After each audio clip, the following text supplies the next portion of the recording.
Hello everybody, welcome back as ever to Building Blocks, where we program Minecraft mods live on camera and watches things go horrifically wrong. Hopefully we don't have such an occasion tonight, but who knows? It's Minecraft, things always go weird. The past week I have been trying to tackle some of the larger bugs that are currently present. So one of the problems I was having was I switched the recipes over to using a data generator rather than handwriting every single one, which is more or less irrelevant for a lot of the singular recipes, but when it's something like the recipe for concrete, for instance, it can be quite laborious, to say the least, and if I ever change a recipe at all in that regard, I have to, like, go through each individual file. Now it's running out loops, I just bleh, no problem. And I've gotten through pretty much all of the shapeless recipes, pretty much all of the shaped recipes, and the problem I was having was that they weren't unlocking, because recipes have to have a criterion to unlock now, and even when they weren't unlocked, they wouldn't work at all. So you wouldn't get the pop-up in the top right that said new recipes unlocked, that kind of thing, and it wouldn't work at all in the crafting table at all. So thankfully, that has now been fixed. Less thankfully, it turns out that the cause of that is that the recipes are just really finicky and very fickle and prone to just not working. So literally there are a bunch of these, like, as far as I know, almost all of these work. But there's a whole bunch of them that will not unlock, but will still work. There's one, for whatever reason, the bamboo, like the bamboo into blowpipe recipe, doesn't work at all. I have no idea why. It just decides it won't. So, yeah. Very strange. I've run the generator. I know that the recipe is in there. It just doesn't. Like, it's right there. It's right there. And it just doesn't unlock, doesn't register, doesn't work at all. I don't know why. And the answer is just that the recipe system is kind of hacked. So, yeah. Other than that, the big problems that I've tried to get to this past week has been the typing of text into the notepad screen. There are 10 different text fields in that, and none of them will be typed into. But if I initialize them with some text, their deletion works just fine. It's very weird. As near as I can tell, those are identical to what's in the anvil screen, so it should work just fine, but it doesn't. And let me see, there was another one. Oh yes, controlling wagons. We can control wagons, well, we can control the horse attached to a wagon just fine, but for whatever reason, specifically when it's a player riding the wagon no move at all, which is kind of a major feature of a wagon. So, yeah. That needs to get fixed before I can move on with wagons, get them some recipes and some other such stuff. Hopefully we can figure that out, but we're not going to be working on wagons today because I want to try and get the notepad working. And hopefully we manage to succeed in doing that, but whether or not we do, next hour and moving forward, I will be working with some familiar faces in some very strange places, to try and get our friends, the scarecrows, working. So, back in 112, these were a means of accelerating crop growth, and they worked fairly well, but they had a slight vulnerability that I wasn't terribly fond of, which was that each individual scarecrow would accelerate the area around them, and it wasn't a huge area, but because it was each individual scarecrow, and they didn't have any such thing as like entity cramming applied to them, you could put 50 or like let's say a nice round stack of 64 scarecrows into one block, and the area around them would grow at ludicrous speeds. And I'd like to try and avoid that effect for this particular version and going forward and such. That said, they otherwise have all of their old features. You can dye them by right-clicking them with any dye item. You can place them down, pick them back up. They have rotation, that kind of thing. The way that their heads are tilted is completely random. So as we move along there, you can see their heads aren't level. And they're very wobbly like that. It's pretty nice. It gives them a nice little bit of character, I think. A new addition, and this isn't finished. I don't have textures for this. If we get really into it today, we might get to texturing this. But if you hit them with lightning, they become burnt. So their heads are more off-kilter, their arms are a little weirder, and they occasionally smolder with smoke particles there. So I'm hoping to have that happen, and then when they get burnt like that, they also drop a new block. Instead of just dropping themselves, they will instead drop a number of burnt hay bales, because it takes 2 hay blocks to make them, so effectively they're just dead when that happens to them. Channeling time? Yes, that's a good way to get burnt hay blocks.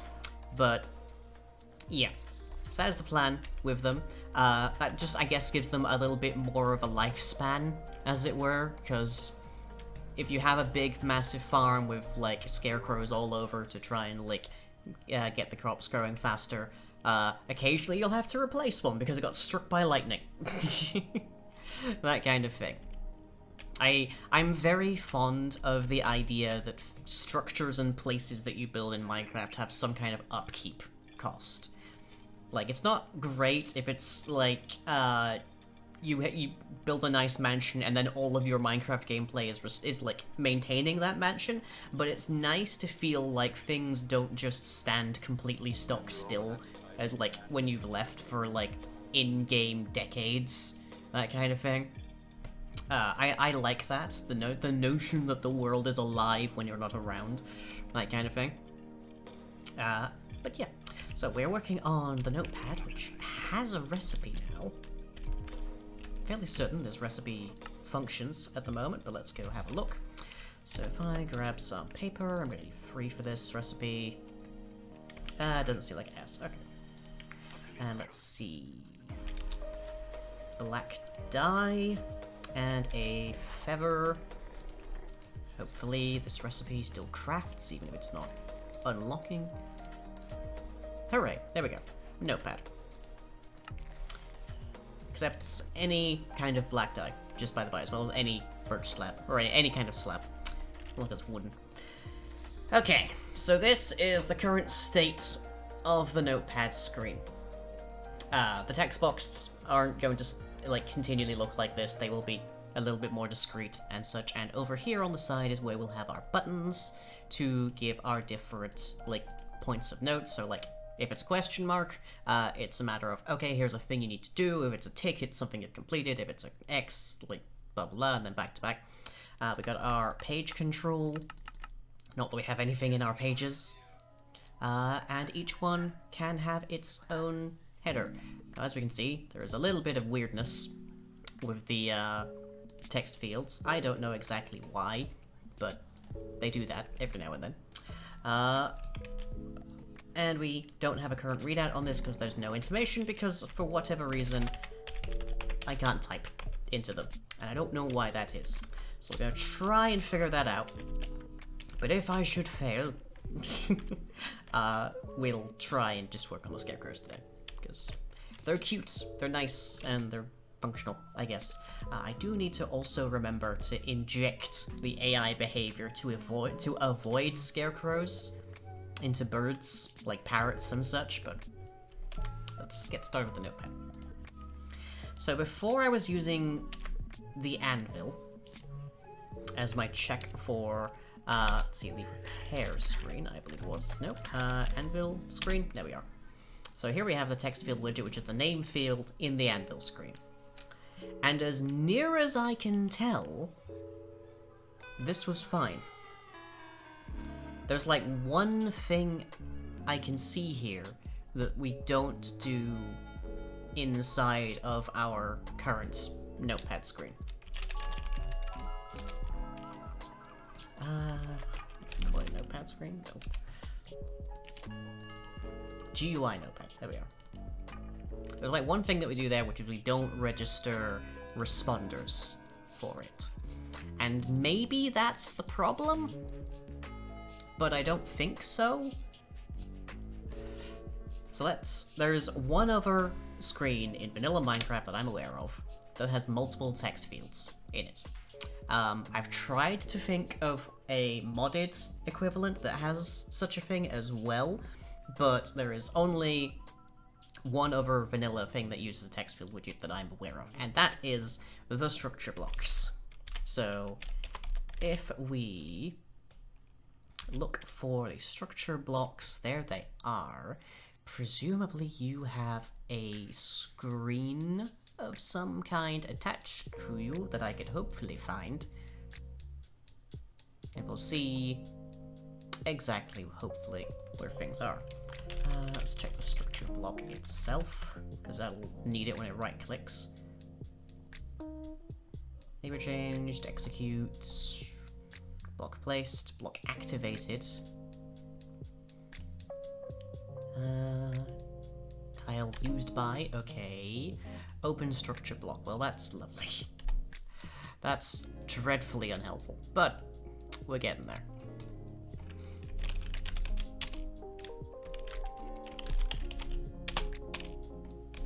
There we go, edit structure screen, that's the thing. I really hate that they're flipped all of the naming schemes, it's so annoying. Okay, so we have 10 text fields on every page of our notepad. There is 1, 2, 3, 4, 5, 6, 7, 8, 9, 10 right here. Perfect. Okay. Let's see how these are managed. So there's the ticking right there. Added as a child. It is not given a kind of responder. Okay. Focus default is the name edit, which is fine by us as well. Visibility control, right. Rendering, just fine. I don't see anything related to when a key is pressed, which is kind of a substantial thing. So what's that function? Right there. We got those key codes, we got the standard what happens when a key is pressed. What's this right here? If it's in the update data screen, is that? Seems to be. Then close the screen. Okay. So that just passes it along. Interesting. Okay. Do we have a tick in here? I'm sure we do. Yes, we do. And it just loops through all of our text fields and tells them to tick. So that part's fine. yeah, I don't see any reason why we wouldn't be able to type. But their key pressed in here is a lot different to our key pressed, so maybe it's somewhere in here. Maybe that's it.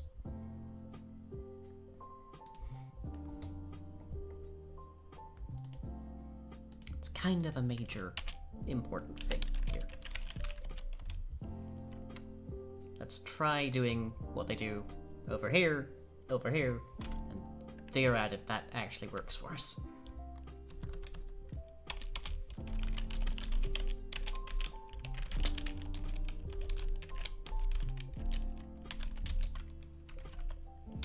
Not exactly sure what the key codes for 257 and 335 mean.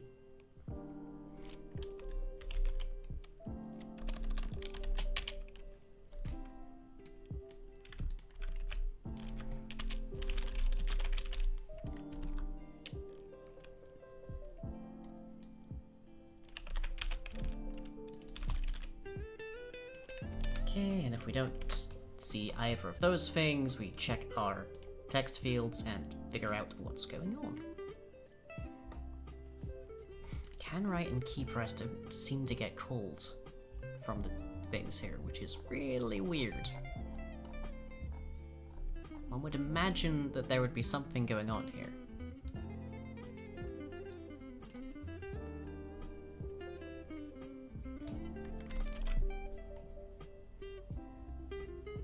Let's see, render, resize, yep, tick, yep, right there. Update mode, yep, that just sets which ones are visible. The init seems to be fine. The only thing that really happens with these is it adds a specific validator right there, so it shouldn't be a problem. Is it possibly that we've somehow hacked up the instantiation of the text fields? Have I given them the wrong value somewhere? Not inconceivable.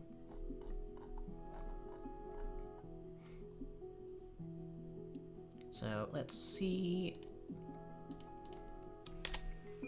There's our text fields right there. So let's see, they're given a font renderer, and then a bunch of stuff that was not in any way de-obfuscated. So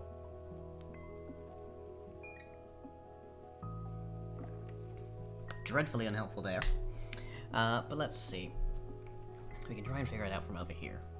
So font, straightforward. Width, yep, so that's positioning. It doesn't make much sense to have your your Z positioning different from, like, pretty far from your X positioning, so that's probably the Z axis. There's the height and, well, there's the width, then the height. I don't know why they do it in that order, but... and then we have translation text component, which I'm guessing is just a name. But who knows? So let's just put some stuff into here.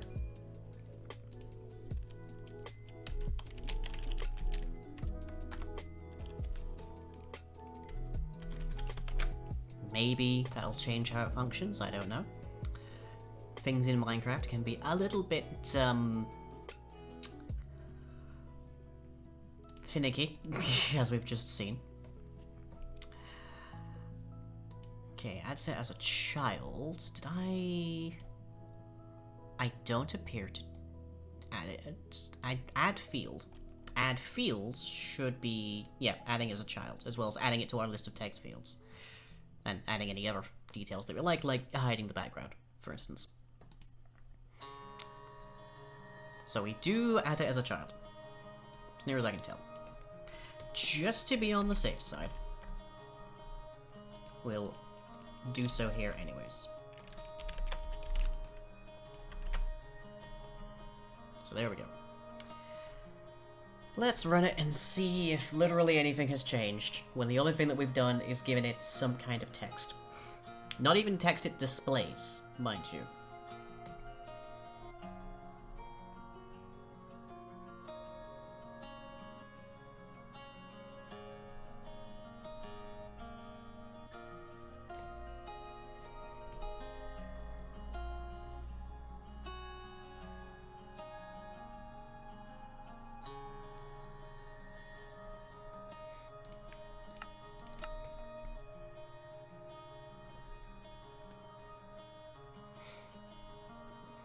How's everyone's week going? Having a good time?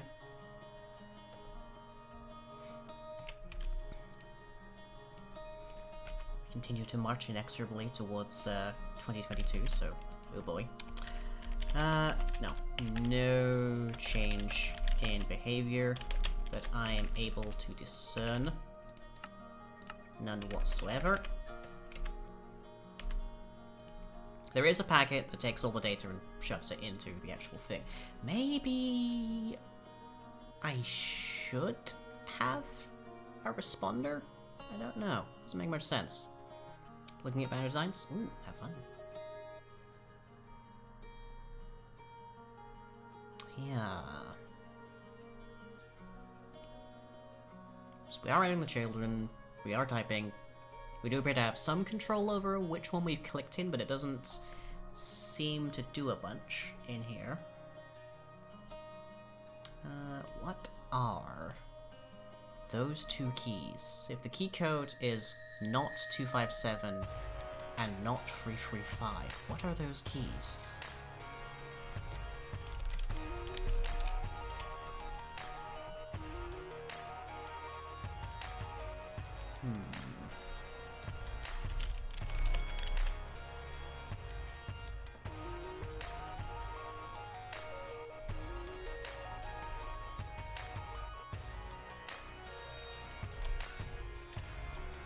Okay, 257. Alright, because it's in two parts.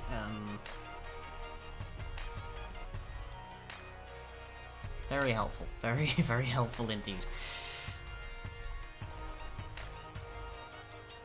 Katakana, hiragana, half-width, code input. Oh boy.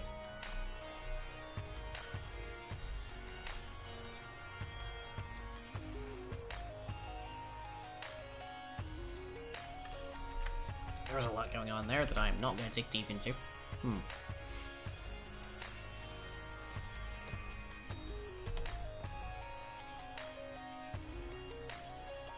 Very interesting. Very interesting. I wonder if it's something we're doing in GUI notepads that's causing things to go wonky. Let's find out. That's the only place that load page text is called, or at least is from there.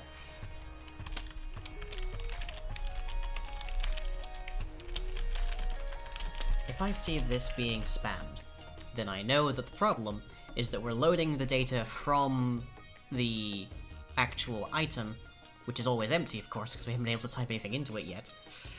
And hence, it's overriding literally every single thing I type. That's more or less the only thing I can imagine is responsible at the moment. Let's find out.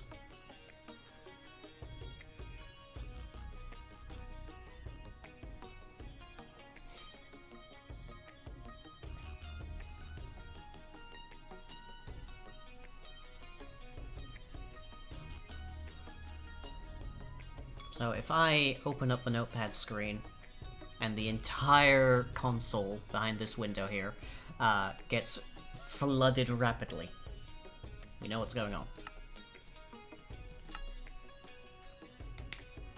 Yes, my week's been fairly quiet. Obviously it is only Tuesday.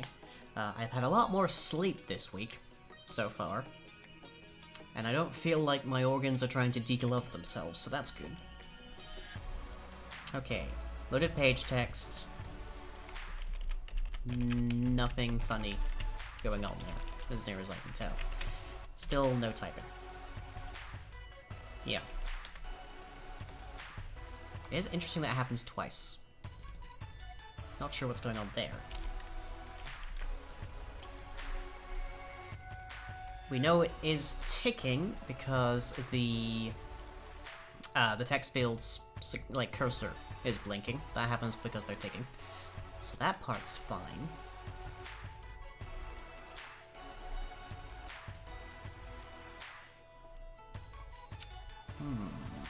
So it's not that. And it's not because init fields is getting... Could it be because init fields are getting spammed? Let's find out.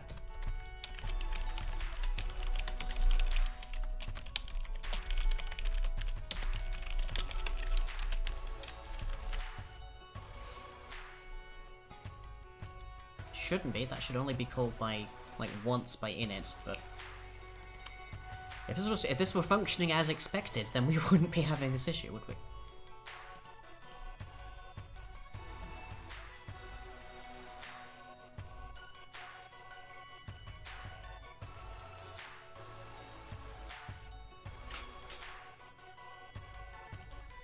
Generate pages from pad, is that? I'm surprised that's still in here. I could have sworn I moved that to Notepad. That's where all the classes are now. So here's the page, here's the line.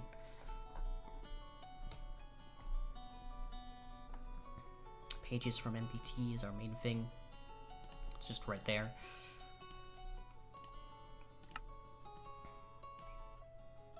Then we call init. I wonder if that's related somehow, because surely init is a base function. Surely that's not just a thing from... Yeah, gets called by screen. Oh, it's a different one. Gets called by screen. Oh, hello. I wonder if that's important. I wonder if that's meaningful that happens between the two.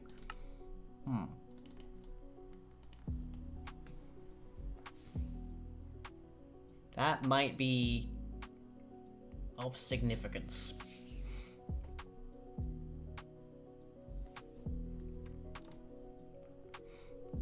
Okay, so text fields still only get initialized at the right point, so that's fine. Okay. Let's change that to Minecraft MC int width and height, I presume.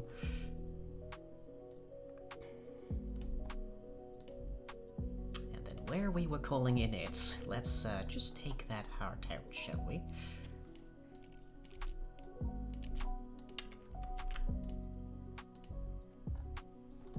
And let's also bring up edit structure screen again. See where it has a blank in it. Okay. Interesting. Where does that get called?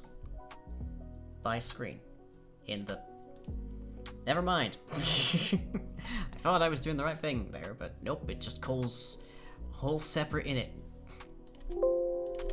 Which, yeah, that stands to reason. Okay. Well, we don't need it there, at the very least. That might explain why they were getting called twice, as well. As a notion.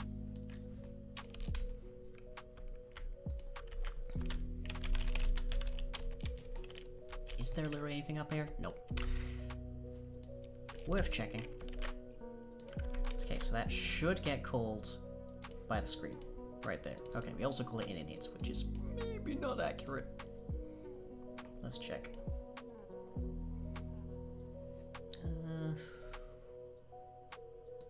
Yeah, that should be fine. Let's just call it the super right there.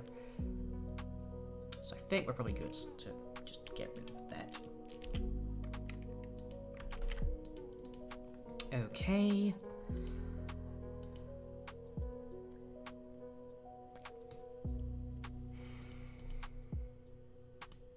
We could also do is just rip out literally basically everything and then just only have the header and see if we can make it type in at all.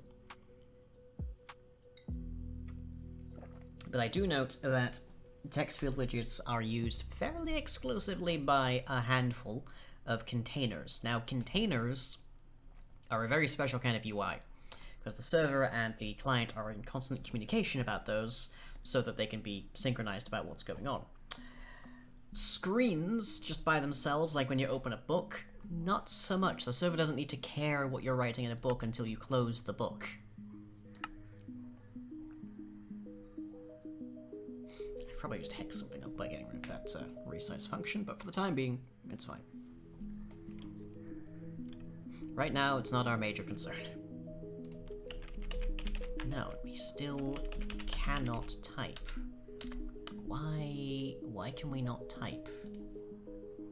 Is it to do with the keyboard, I wonder? Keyboard listener, enable repeat events, true. Okay. On close, false. In our init, true. So it's not that. Except that we're not calling Minecraft get instance, so maybe it's that. Got their own numbers, they got their own details, they all know exactly where they should be. So what's going wrong? That is the question.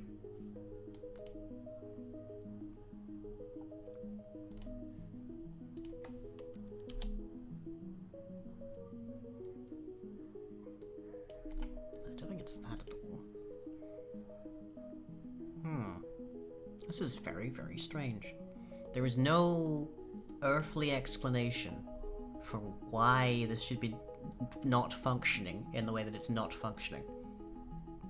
Also, yes, there's no meaningful background texture right now. It's just the one of the it's just the book texture. It will be getting its own texture, but for the moment, for the same reason I currently have the text fields just as like stock black boxes, which is what that commented line's doing. Very weird. Okay. Let's hide that for the moment. So the only text field we have is the header. And let's find out if indeed we can make this thing do literally anything. At all.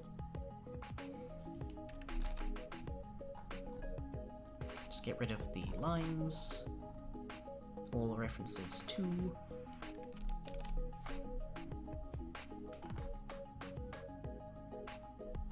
I think that's all of them. Yep. So it's registering as unused.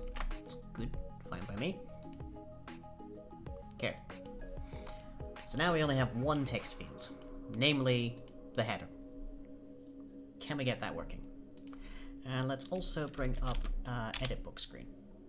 Because edit book screen doesn't actually make use of any text field widgets as far as I can see. Like, there's a bunch of buttons, there's text component in it, but there is no reference to text field widgets, which probably just indicates that this predates the instantiation, like the implementation of the text field widgets of any kind. But that means that pressing a key and then doing stuff causes all of this handling to run, which is kind of ridiculous to say the least. And it's not the kind of thing we want to be doing because we want to be able to directly associate a given line of text to a specific icon, but if that works, then we can try it. I don't think it'll be good for us, but we can try it. It will be your friend, no more than the table you built it on will be.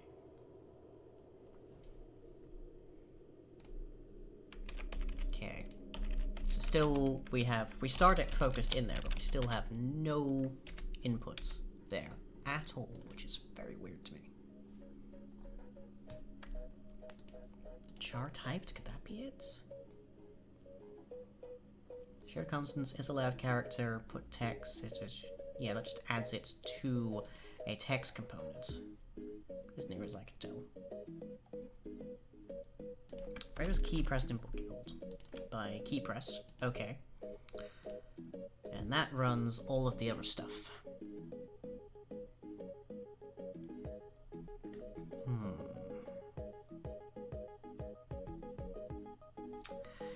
Is there such a thing as a mouse click?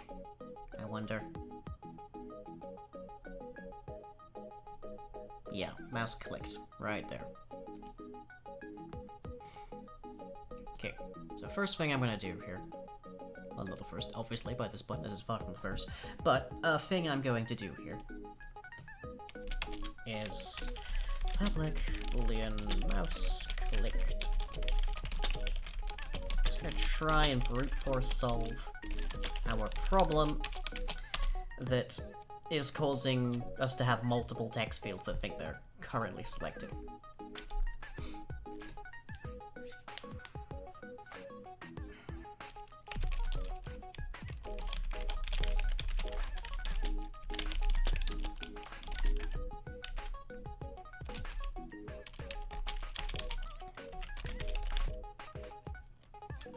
Let's see, we want focused, I think.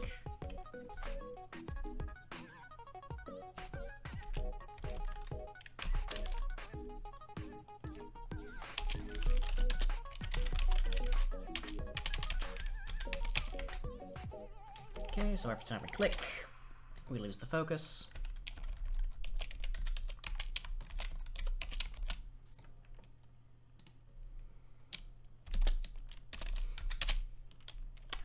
Let's see. We want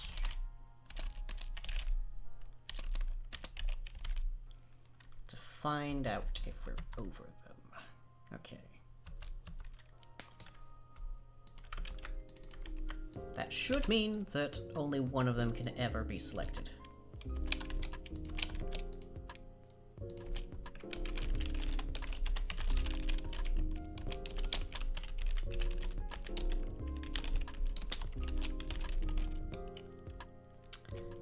Let's see, there's this, the text, the selected text. We want the actual name of this thing, which presumably is in here.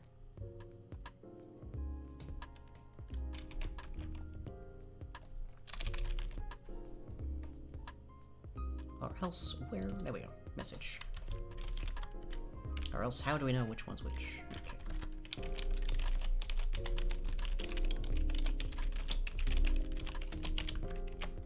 Okay.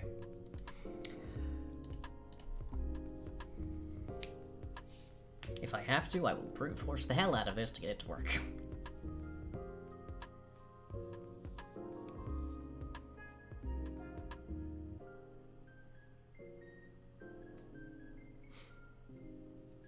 It's just kind of the thing you gotta do when things refuse to work at all.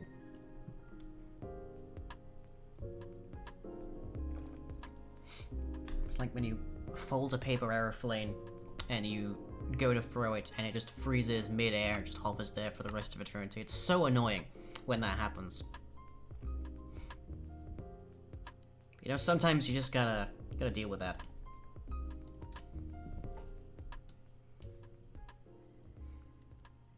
Just gotta put the paper airplane on like a zip line, just drag it so that it goes properly.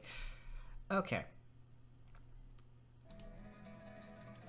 How are we possibly selecting the header field when we are miles from it? Yet every single time. I'll bet that every time we do that as well, it would do it with all of our text fields. Oh goody.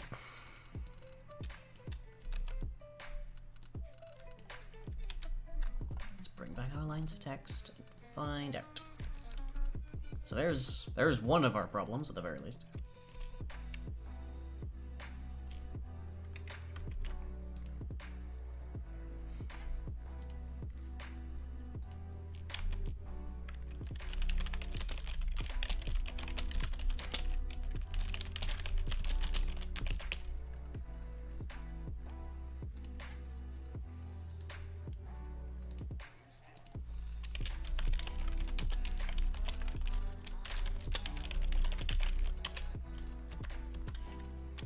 Clearly, I cannot trust the text fields themselves to know what the mouse is over them.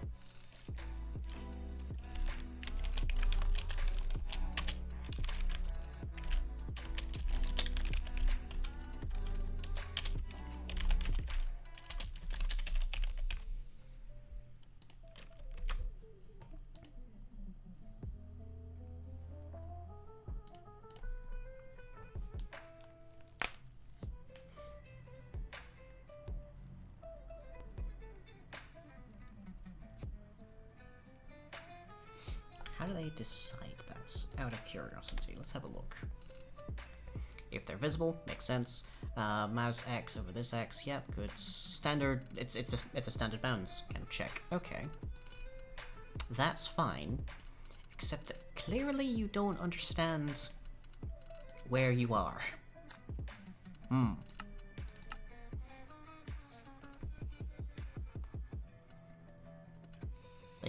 They're rendering properly, but they clearly don't understand where the mouse actually is.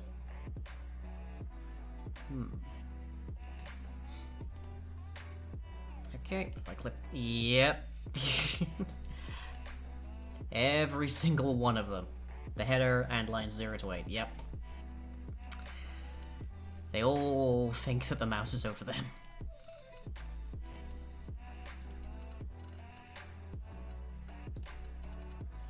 That's very weird. That is extremely weird behavior. Okay.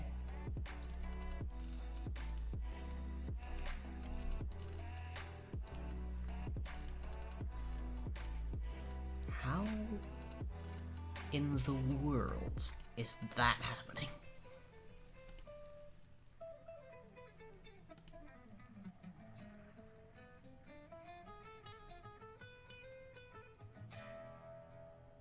We're definitely not accidentally selecting multiple ones. Every time it said there that it was selecting all of them. No question. Oh, because I actually did do that, weirdly. Okay. Let's just, adjust that. And let's also set focused is over, as opposed to the other function. Maybe that'll help us a bit. This is very exploratory surgery here at the moment. But you never know.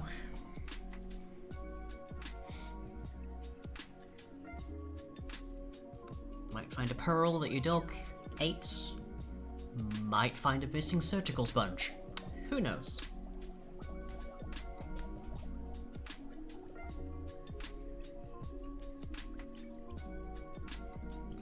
But if we can figure out exactly which field we're clicking on,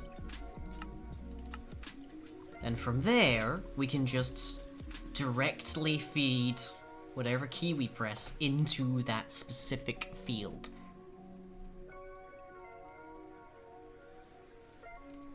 So, okay. There's our header field. Let's see what it says. Mouse clicked, it's not over any.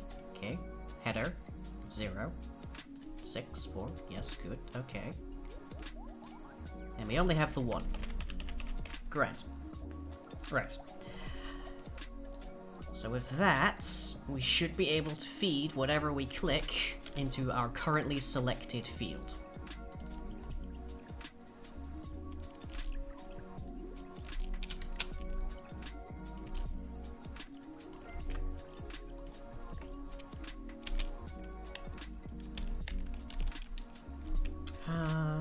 Let's see, this dot current field, dot key pressed, all of that.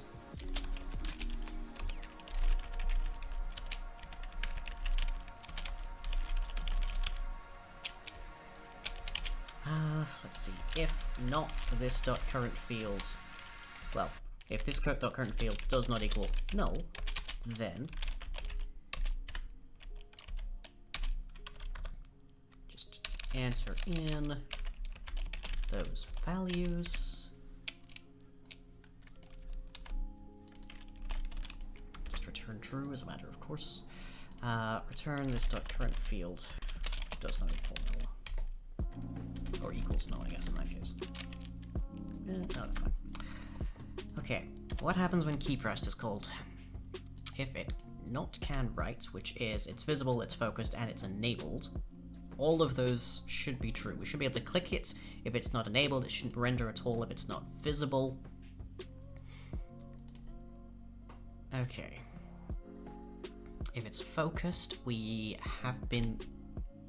told it that it's focused via set focus. That's why only one of them is now actually displaying the cursor. So can write should be absolutely true. Char typed, where does that come in?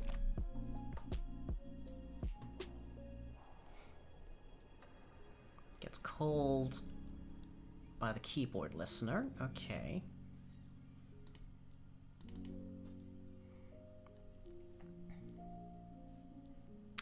Does not actually appear to be called by the text field widget. Let's find out.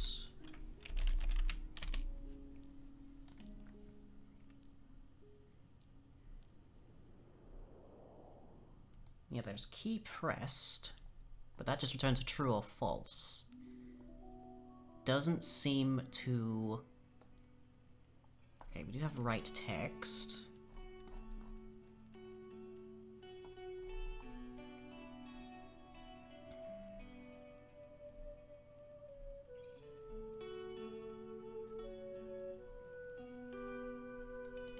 Let's have a look at this outline. There's no key typed in here. There's key pressed, but there's no key typed. Oh, there's carrot typed, okay. But that, I think, is its own thing.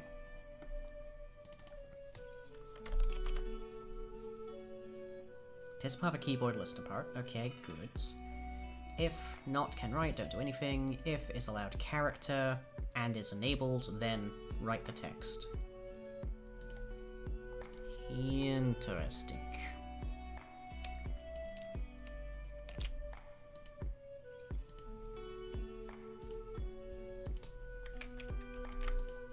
Let's bring ourselves into here and system out here.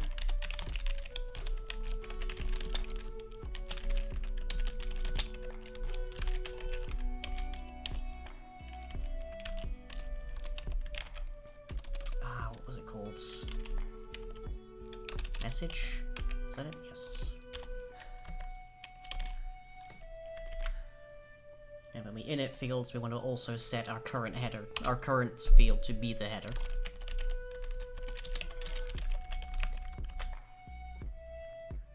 Because otherwise we'll have a null pointer error there.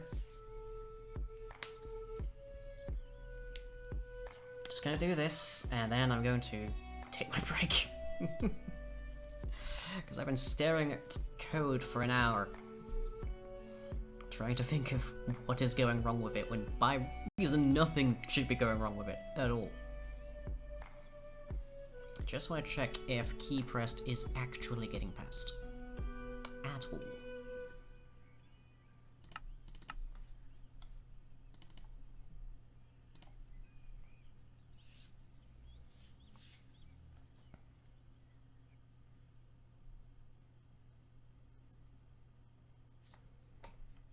Okay, so we're in there, okay.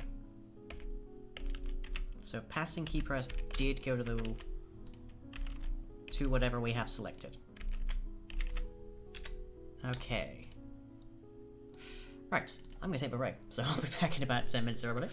Go grab yourselves a snack, go grab yourselves a drink, stare into distant space for a bit, because staring at code can get kind of bad for your eyes. Yeah. Otherwise, I'm back in a little bit. Yeah.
Welcome back, everybody. I've been a nice little break there. I did a little bit more debugging, because as far as I can tell, the only thing that could preventing a given text field from typing would be the can write function, which as near as I can tell should also be perfectly fine, but maybe there's something going wrong there. So just gonna quickly check if somehow the can write function is returning false. No, can write says true. Okay, but nonetheless we're not getting anything. It's very weird. I have no explanation for this. It genuinely makes no sense. It's the worst kind of computer error. So, on to something different that I can quite definitely get working tonight, at the very least. And then it's the scarecrows. So we're gonna try and make it so that every scarecrow effectively adds to an area wherein the growth operation happens, but no block can have more than one growth spurt per cycling of the scarecrows, as it were. So that should mean that having 50, 64, whatever number scarecrows in one spot doesn't create massive growth, but it is nonetheless better for you to have them around your farm. So there'll be n updates where n is multiplied by the number of scarecrows, but it'll be a matter of no block will get more than one update per cycling, essentially. So we need to find a list of all scarecrows in the world that are currently loaded. We then need to then find all of the areas around them and apply from them a growth tick. And then we need to exclude the affected block from any further runs, any further growth that cycle. So if we find that, just ignore it. That kind of thing. Okay, so for that, we're going to need a manager in the world. So, let's see. Do I want to create a world thing here, or just keep this in the bus? Probably do. World is generally used for world gen and such, so let's stick this in utility.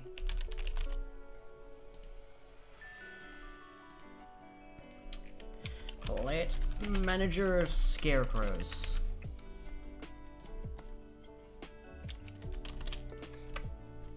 For which we are going to need a world.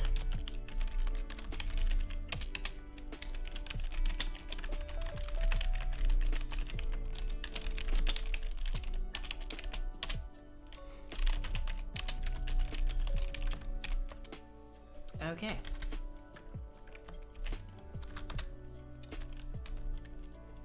And we're going to need a tick function.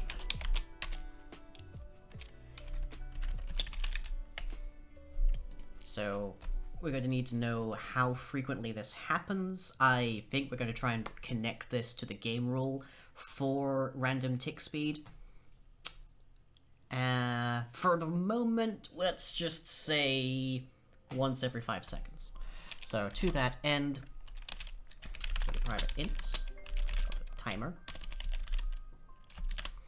which we will start at 0. If ++ timer modulo reference values second times 5 equals 0, then do stuff. Okay. So, every time this cycles, we want to get a list of all of the loaded scarecrows in the world. In our world, in that object. So let's see. Get entities. Can I get them by type? Target entities, no. Loaded entities, not really. Closest entities, don't care. I think we're just gonna have to look for... We're probably just gonna have to run a loop. I think. Loaded tile entities, tickable tile entities. Loaded entities list would be nice, but I'm not seeing it. We could just run a ping. So we just run a kind of we just send like an event and all the scarecrows add themselves to it. But I'd really prefer to check loaded and to check like just entities. But let's bring this down a bit so we can see all of it. Yeah, we have add entity. We have add tile entity, which is not relative for us.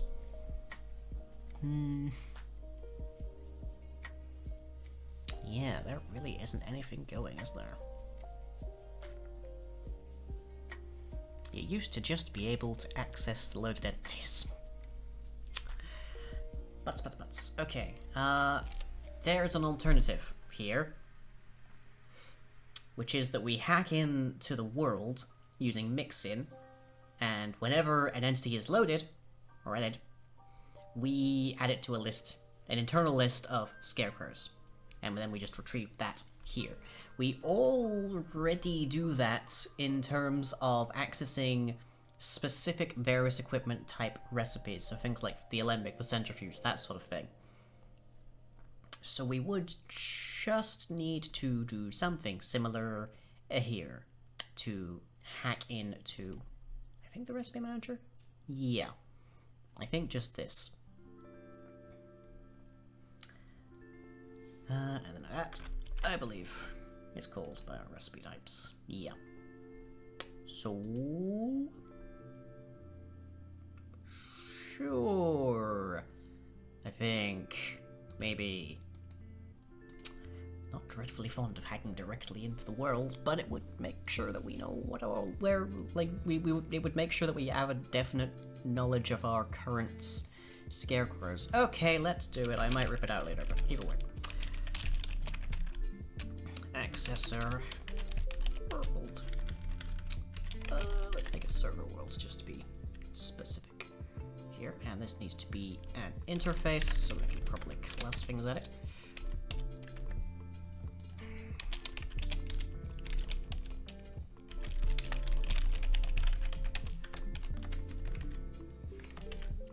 Have I got that right so far? Yes, I have not used this very much, so yeah.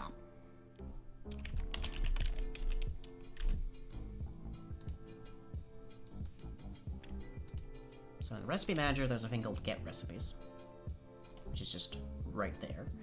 We want to access in server world the entities.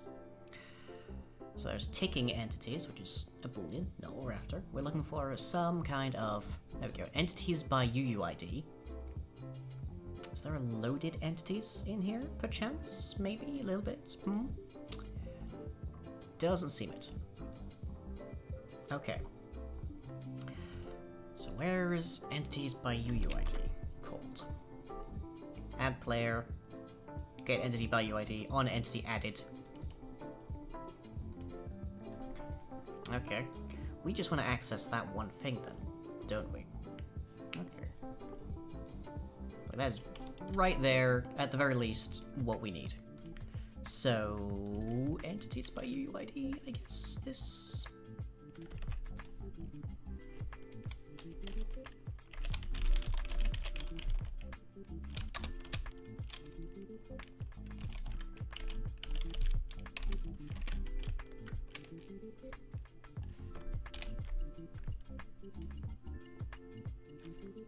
Where's your words? Fire. Okay, fine. That's totally fine by me. Oh, and shadow. Shadow's what we need, actually. We shadow that.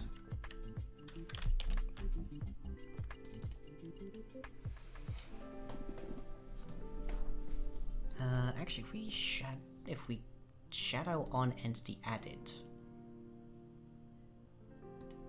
maybe we can just create our own list. That would be actually quite a bit easier now, wouldn't it?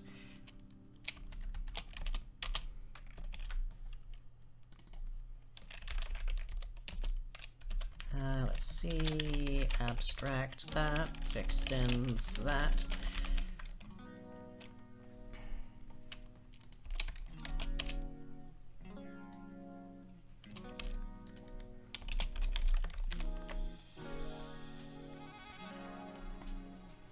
Whoa, lordy. Okay, but that's fine, this will never be used. Ever. Like, literally, ever.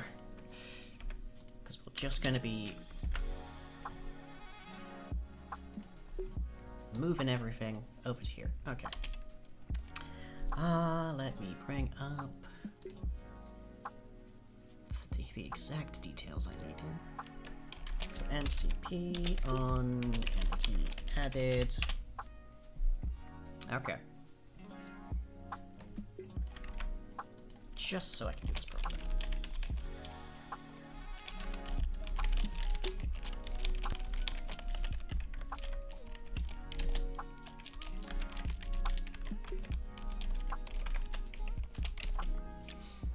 We don't want to cancel it, but we do need to have callback info here.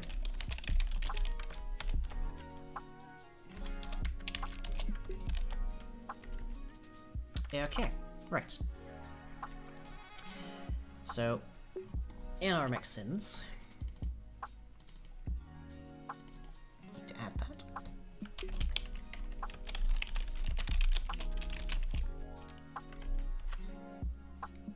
And let's have ourselves a list of entity scarecrows.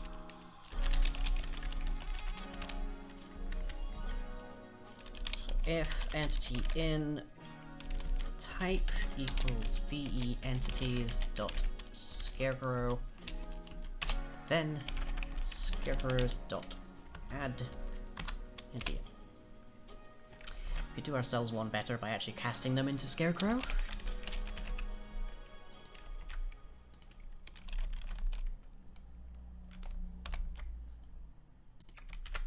Alright. That should mean now that we can get our list of Scarecrows back. Because all we have to do is cast our world into server world mixin.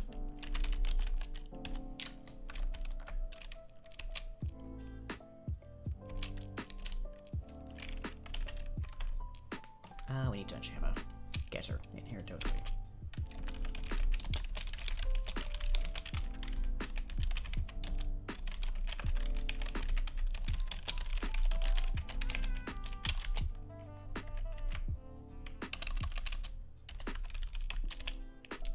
Okay. Right. So system.out.println found n scarecrows. Okay. And now inside of our server bus, we need to run this once per tick, because otherwise it'll just accelerate over time. In which case, is there a world tick event? Yes, there is. Perfect.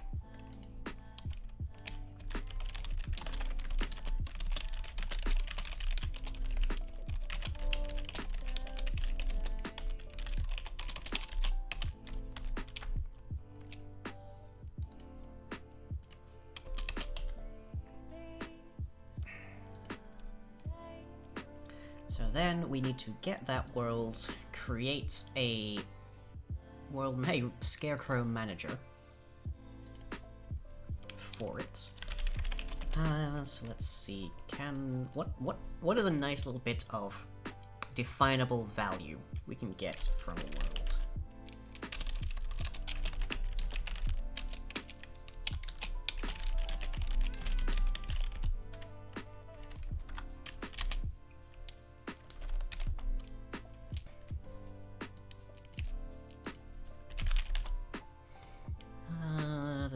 dum.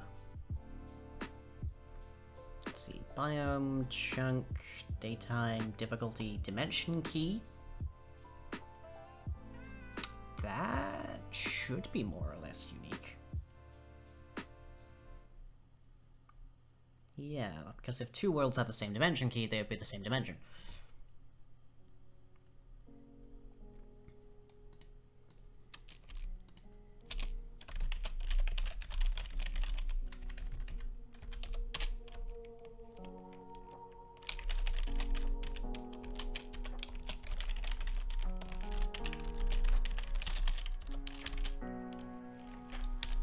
We don't need this to store, because it should just manage itself. It's fine if we don't store our scarecrows to memory.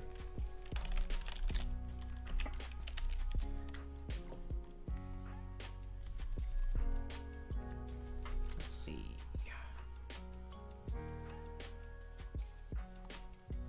Registry key, world, dimension. Okay, yeah.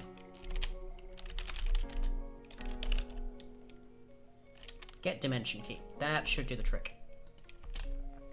So private map of registry key dimension to manager of scarecrows.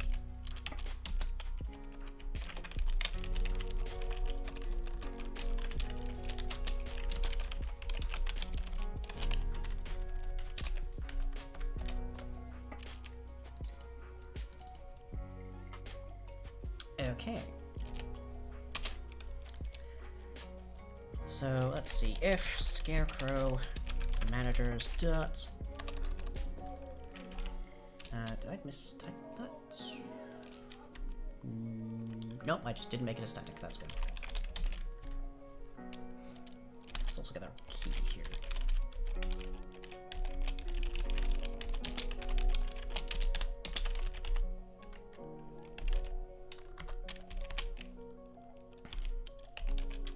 Okay, so... Oh no, in Speed World, doesn't it? Not to mention.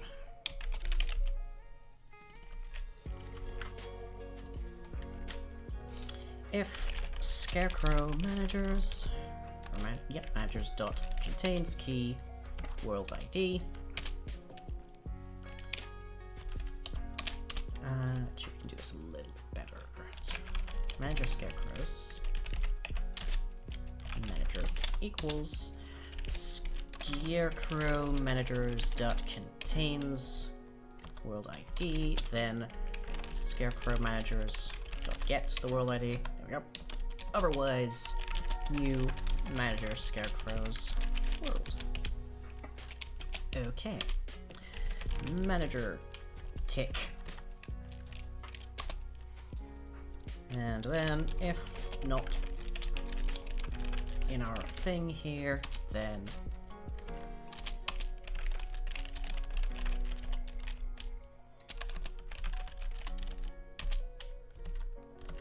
there.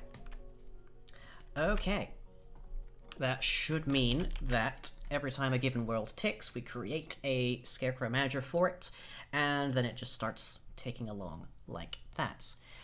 We shouldn't need to save the data for it, but there's a non-zero chance that if you are rapidly flickering a world loaded and unloaded, the timer will start at 0 all of the time, and that will by itself, I think, mean that it's always going to equal 0 there, so it'll just keep ticking. But that shouldn't be a huge problem, because if you're doing that, you're literally messing with your server. So it should be fine. Anyways. Let's see. If world.isRemote return. Just to be on the safe side, we'll make sure it's just client. Well, we want to make sure it's never client side. Partially because we don't care. Partially because it would cause all manner of weirdness if we tried to cast a client world as a server world.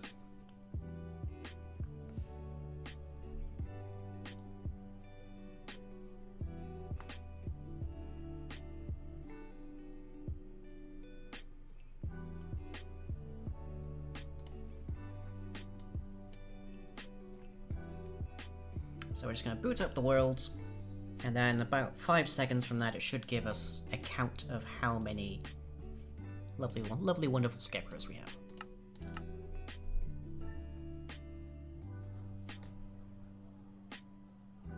Or it'll crash horrifically. We'll see.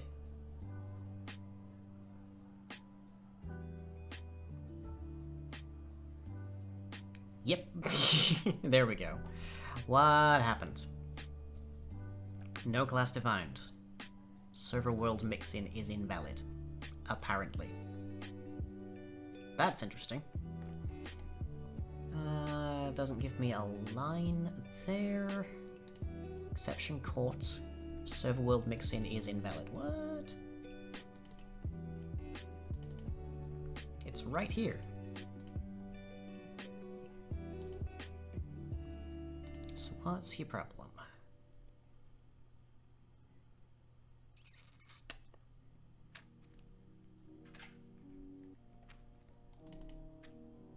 Is it because it tried to happen on the server?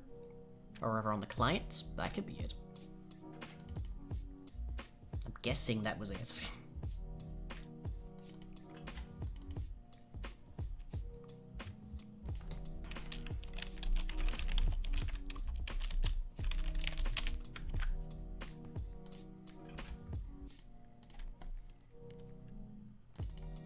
That's about the only thing that makes sense, because the mix-in isn't loaded client-side.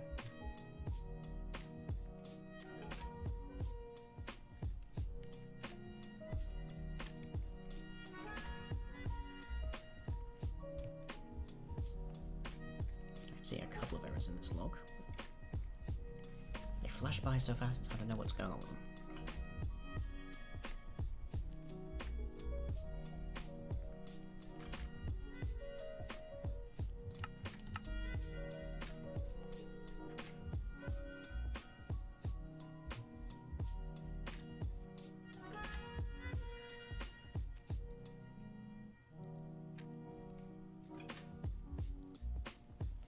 And same problem. Okay. What do you mean it's invalid? How is it not? How is...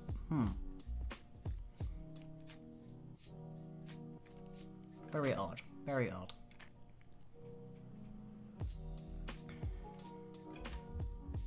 Well, hang on. We have Settlement Manager Server, which is more or less what we're looking for here. Inside of various oddities. Let's just boot that up.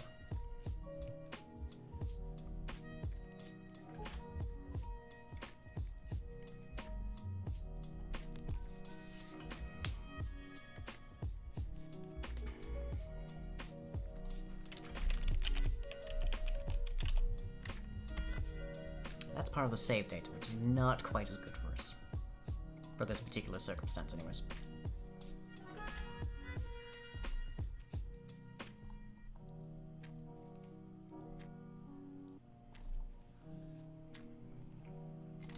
Yeah, I don't think that's actually useful.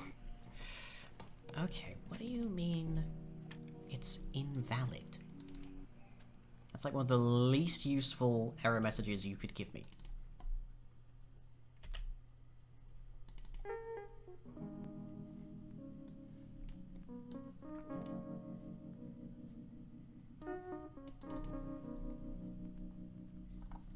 Okay, we saw a couple of errors there, so let's see what we can find. Superclass Serverworld mixin was not found in the hierarchy of target class Serverworld. Are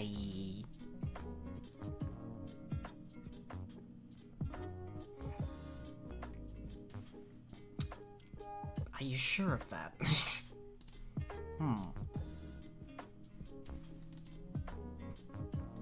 Like, that's literally just... Oh, okay, let's try world, I guess. Fairly certain under those circumstances we couldn't possibly cast it, but...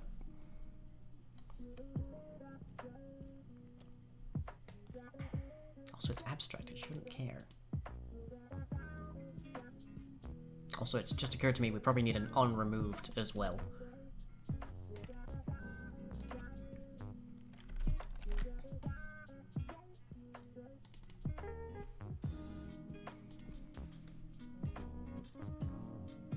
Yep.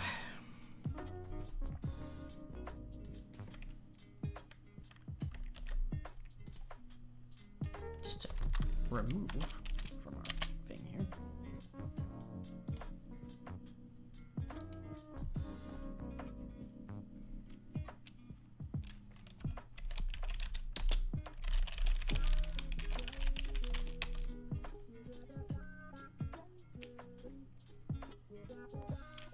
What is the thing I need here? Okay, it's an entity and a boolean. So it's mostly this.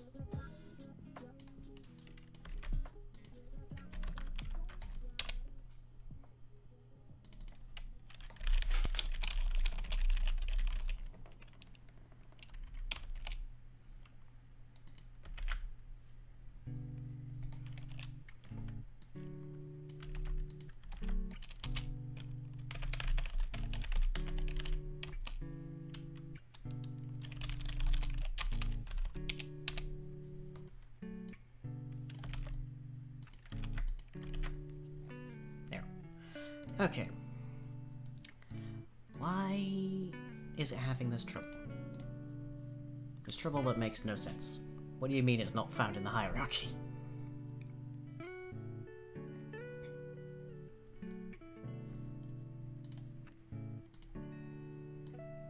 Do I just say world, then?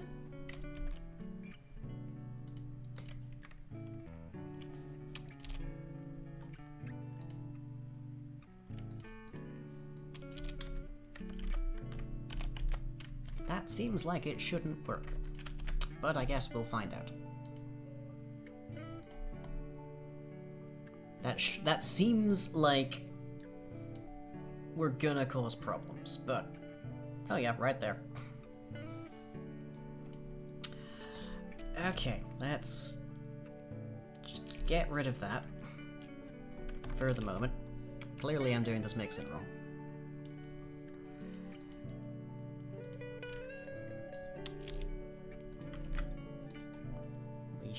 Should just be able to cast it.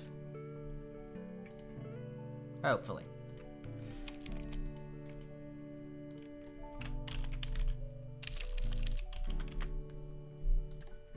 So now there's that problem.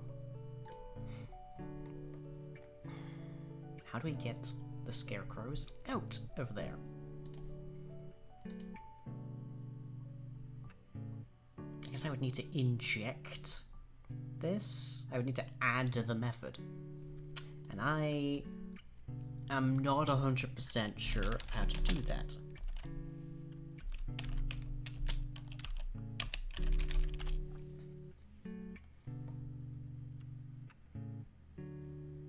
Like, what I want to do is add a... I need to add a thing here so that we can actually access the number of the list of scarecrows. It's kind of a huge important thing.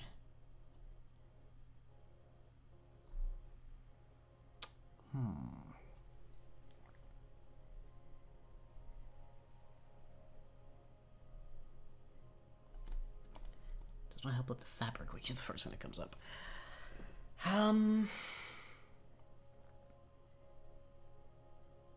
What we could do is retrieve the manager for this world, and then have, like, the world feed that in. Then we wouldn't have to retrieve it from the manager. So the manager actually has the list of scarecrows. That's, for right now at the very least, that's the most obvious thing I can think of.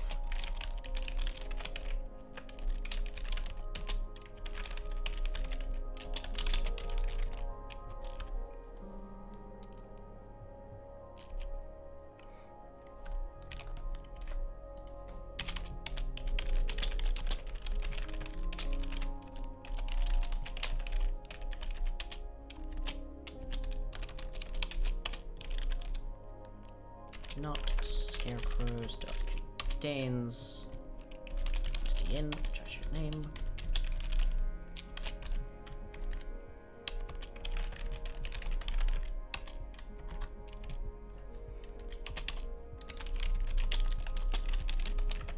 And remove as well.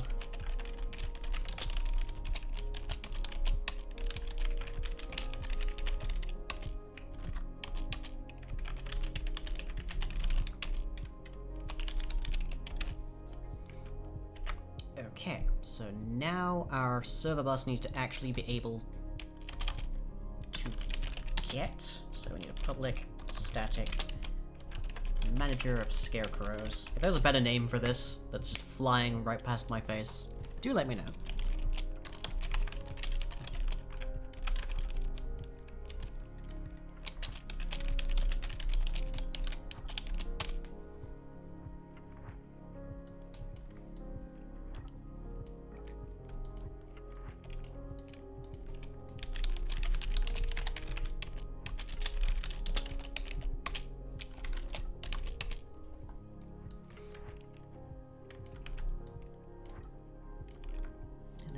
Mostly the same stuff that happens here.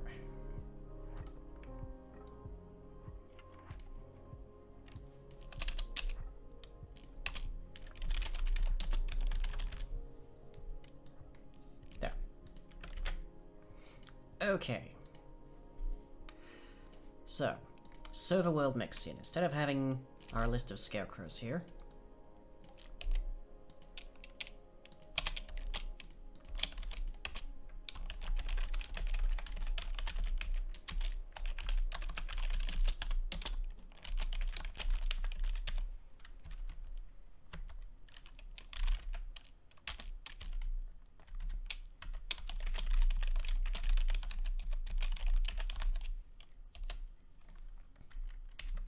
if manager equals null, again, shouldn't ever, but just in case, then that.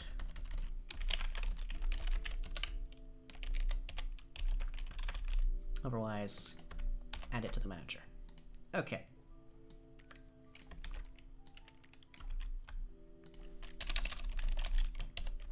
There. Now it shouldn't have any complaints. Shouldn't being the operative word, but we've already had a lot tonight that shouldn't have been possible, but here we are. And there's already a problem. Okay, what happened?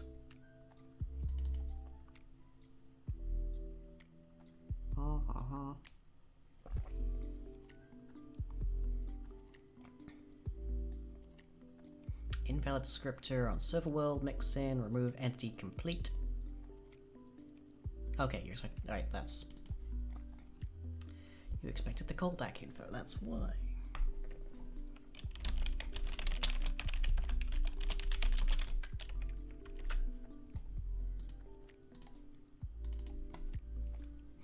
A nice, helpful error that actually tells me not only what the problem is, but how to fix it. Love them. You love to see those.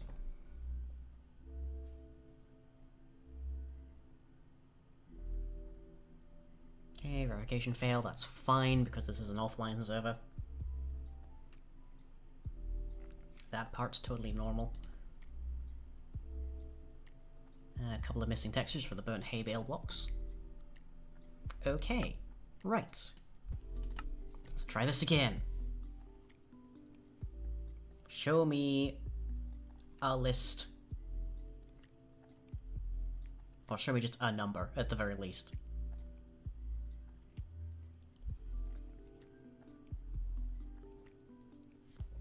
Okay. Interesting.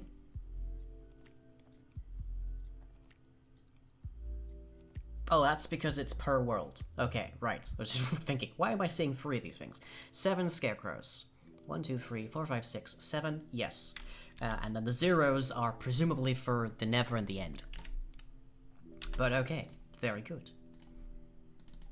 That's fine. That's a good start. We need that. Okay, so lap and scarecrows.empty. Make sure we actually have some. Lip. Okay. So int. Call it grows, I guess, equals our value n times the number of scarecrows we have. Let's say 6. And then as long as that's greater than 0 and we haven't, and we can still find a spot, essentially, then we just loop until we can do that. Alright. So, from our list of scarecrows, we need to cycle through a specific kind of area and determine where in that area they are able to grow stuff, and then ideally make this a list of block positions. Now, I don't really want to have a full-blown list of block positions for the simple reason that I would need to generate that through multiple loops, and that could be quite laggy. So real quick, I'm just going to open up the OG Various Oddities code and see exactly what I did back then. And hopefully that'll give me a start. It'll at the very least tell me what the original range of the scarecrow was. Let's see, is it passive? Nope. Is it item? There we are. There you are.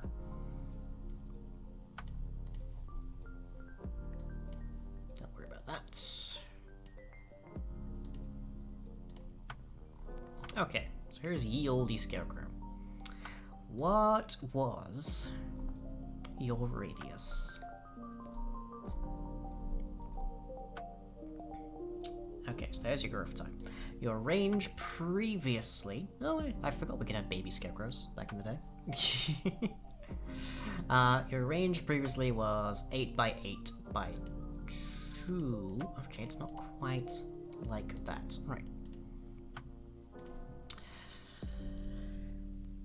Oh boy. Okay, I'm probably going to need to make this a list anyway.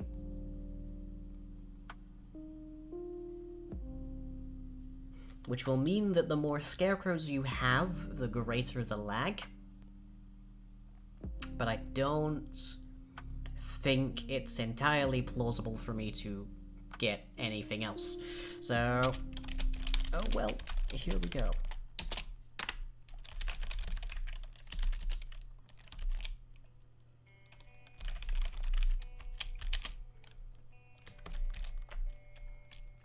Okay, so let's see, scarecrows for each. Scarecrow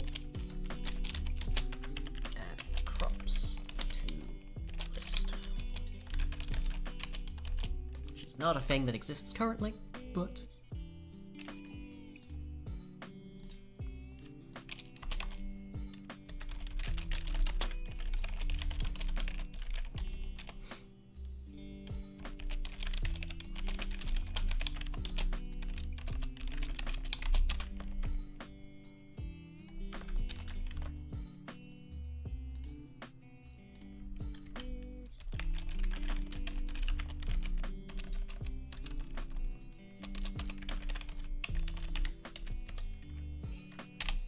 Okay, so the original check was for an instance of block crops. I feel like that would work here as well, but it would only catch any vanilla crops. So let's see, while grows is greater than 0 and positions is not empty,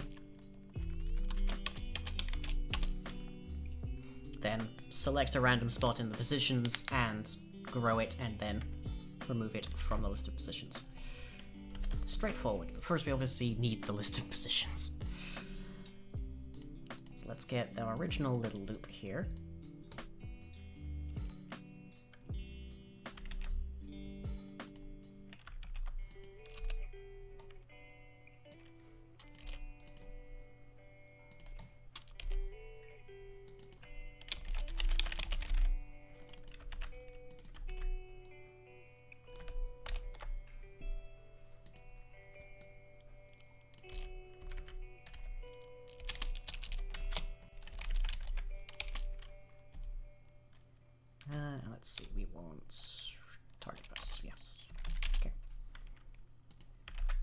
That'll get us a list of all of the crops around all of the scarecrows in the entire world.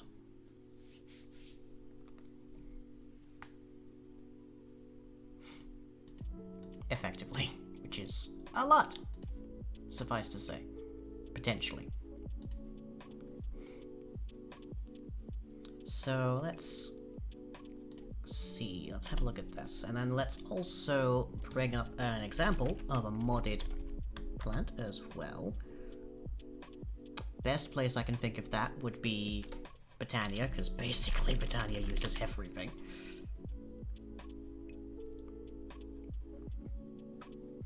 Is there a crop growing block in Britannia? Anyone know?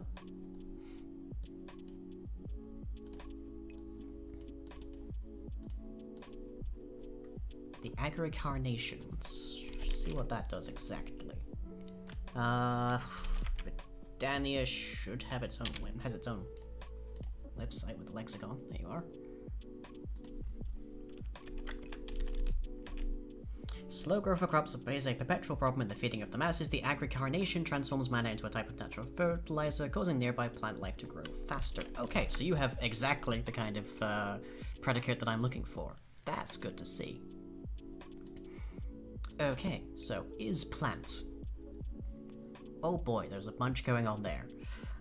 So if it's spreadable snowy dirt block, don't care. Okay, if it's an instance of bush block, not an instance of crops block, not an instance of stem block, not an instance of sapling block, not an instance of sweet berry bush block, false. Otherwise, oh boy, there's a bunch going on there. Okay. Let's plunk this into our scarecrow manager. So public static boolean is growable, I guess.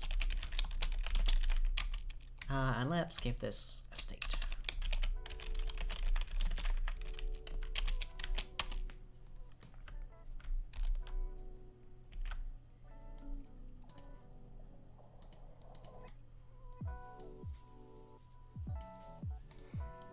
We don't need the block.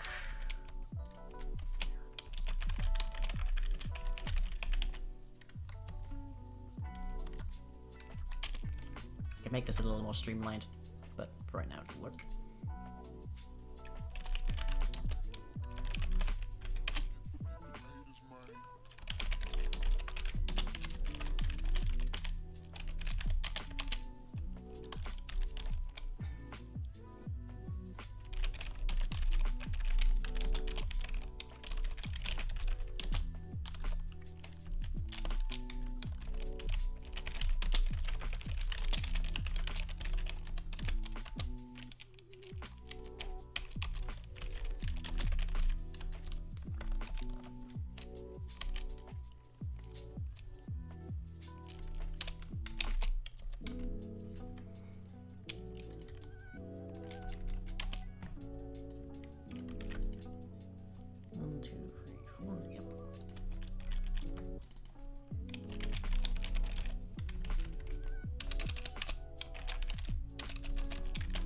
I don't know if I necessarily want scarecrows to work on saplings, but the more useful I can make them, I guess.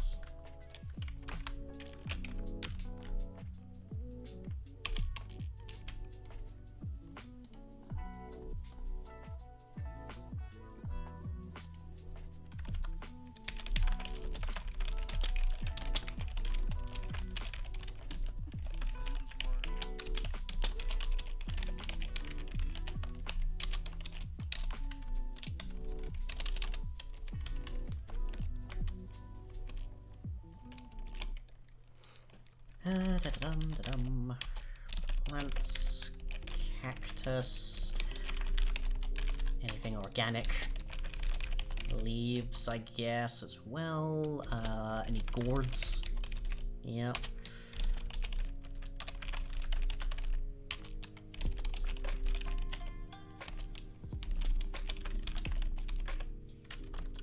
I don't know exactly what distinguishes bamboo and bamboo sapling, but we'll take them.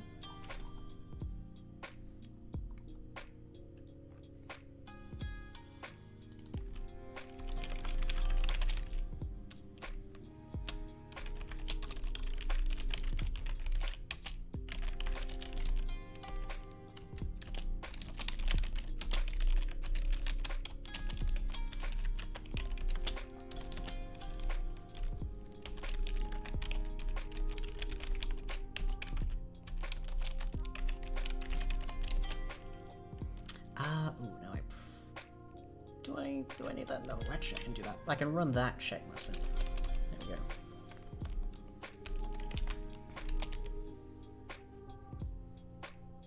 Okay, so that's our predicate that determines all of the possible blocks that we can grow. So, randomly get a position.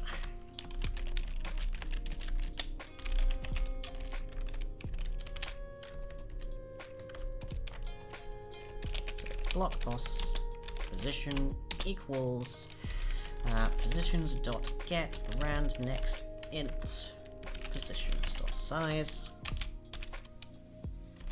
Okay, we now know that every single block in this area is going to be an iGrowable, so let's get our block state from that.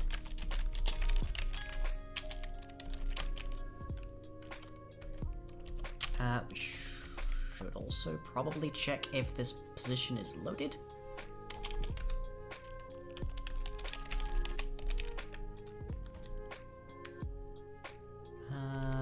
Is block loaded? Yes.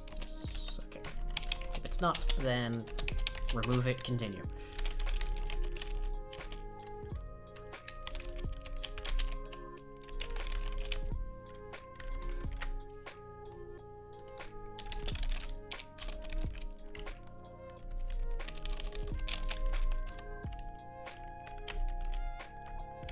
If that's deprecated, what in the heck am I supposed to use? Kinda curious.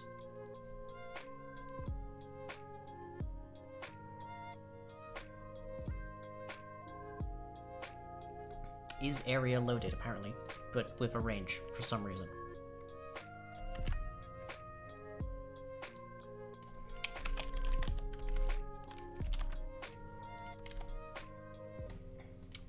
Range minus, add range. Okay, yes, which is 0. It should be just the center. Okay. Okay, they're loaded. Because we don't really want to be doing stuff into unloaded chunks. That can cause a lot of trouble. Alright.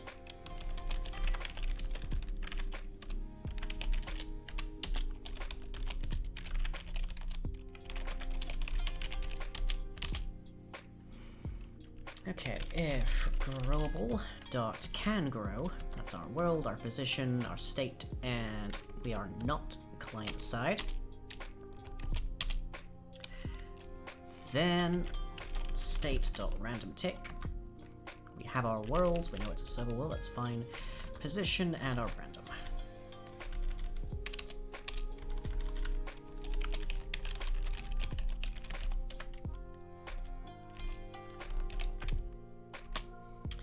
And then positions, remove once again. That one. Okay.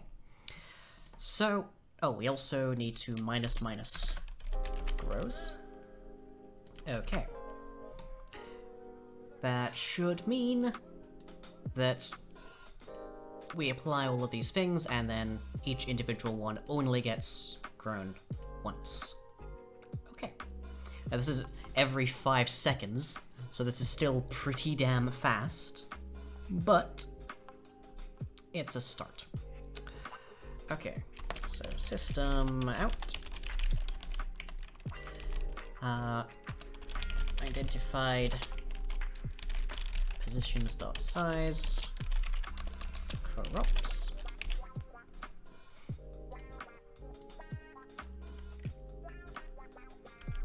Actually going to remove the position anyways, because if it can't grow, we also don't want to be spending time with it. But we only want to be decrementing grows when we hit something.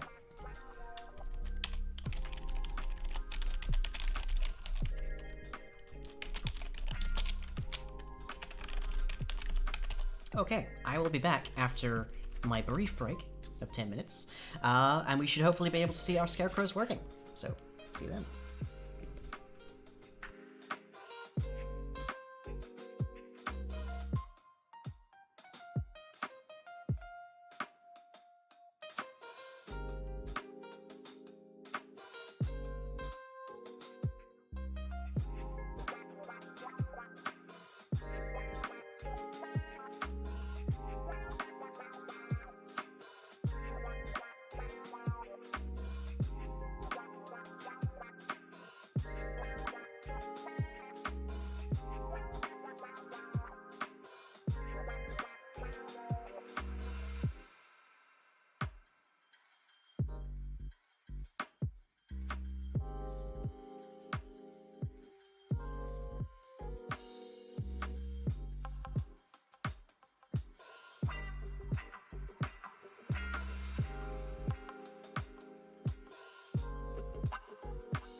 I don't know what y'all think, but I think that's pretty.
Welcome back, everybody, to the final hour of our evening tonight, and though we had lackluster, at best, progress with the notepad for still whatever reason, we've had some significantly greater success with the scarecrows. So, we now have a scarecrow manager class, which is held by our server bus, and we have injected code into the server world, so it is able, whenever it adds or removes an entity, it checks if that's a scarecrow, and if so, alerts the manager accordingly. Then, our server bus ticks along our manager, and when it hits 5 seconds, it will then check all of the scarecrows, get a list of all of the positions of crops within them, which is not the most optimal of things in the world, but it'll do for the time being, because making something more optimal would be significantly more boring. And then goes through that whole list, checking if it can grow a given crop. If it can, it does so, removes it from the list, and decrements the number of grows it has left to do. So, what that should mean, those of you who are just getting here, is that whilst you can have a whole ton of scarecrows in one place, no given crop will be grown more than once per cycle of scarecrow growth. So you can't just spam 100 scarecrows in one position and get instantaneous crops, in short. That was a flaw in the 1.12 version, and I'm hoping they'll be fixed. I've also put a bit of diagnostic information in here, so it tells us how many scarecrows we have, how many crops we have, and at the end will tell us how many crops we did not successfully grow.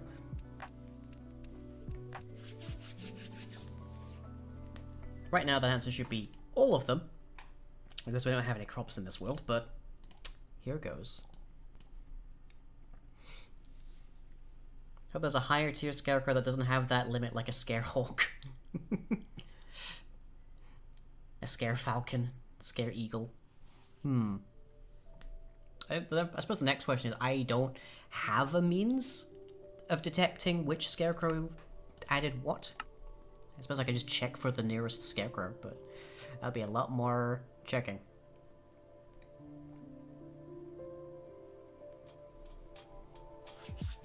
Okay, so left-hand side of my screen is going to be a lot of just junk for the moment.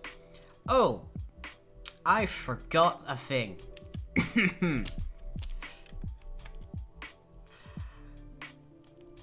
Okay. So the 7 scarecrows are currently growing an identified 1,784 crops because I forgot that they can grow grass.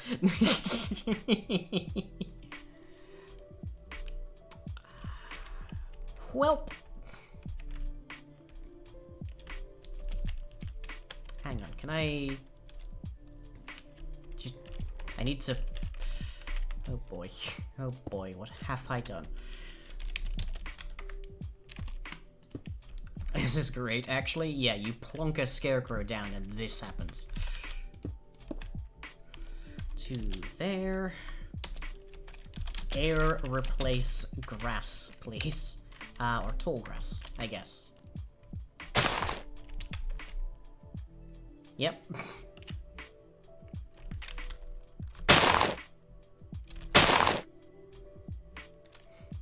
So it's just, yeah, it just comes back. It just comes right back. Okay, is it grass or grass block before I just nuke the whole area? Okay, it's grass block. Good. Just gonna say grass then.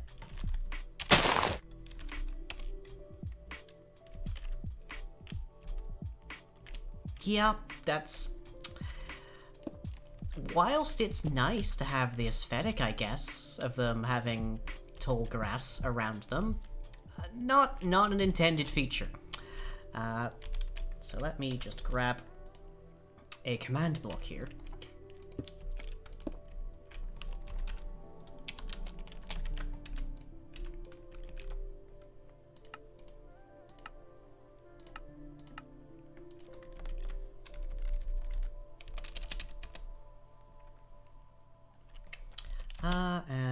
Don't think I can say destroy or not. Okay. Lever. This is... Brace your ears, everybody. This is going to be entertaining.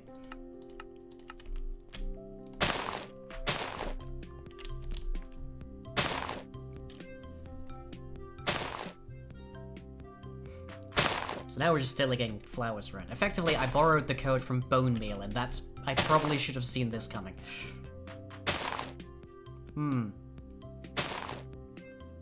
Instant flower farm? I guess, yeah.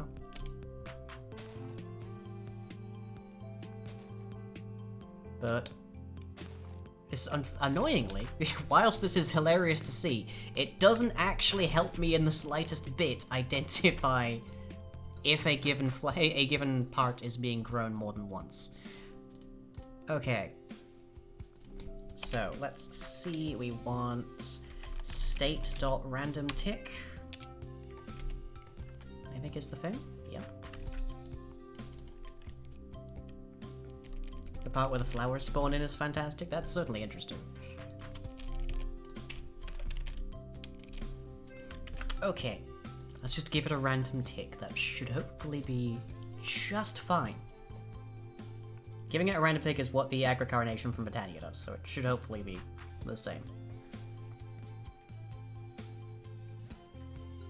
Certainly makes them feel a bit more part of the environment, I'll give it that. So does that mean grass is an iGrowable? Out of curiosity. Yeah, part of iGrowable. Okay, and when it grows, oh, it does so much stuff. It does so much stuff. Huh. Interesting. You would never think of grass in Minecraft as being a growable, is the thing. Even though you do right-click it with bone meal to do stuff. But just, wow. Okay, now we should find nothing. I think. Does the agricarnation do bone meal effects then? I don't know. I don't know anymore. We shouldn't have found anything, so...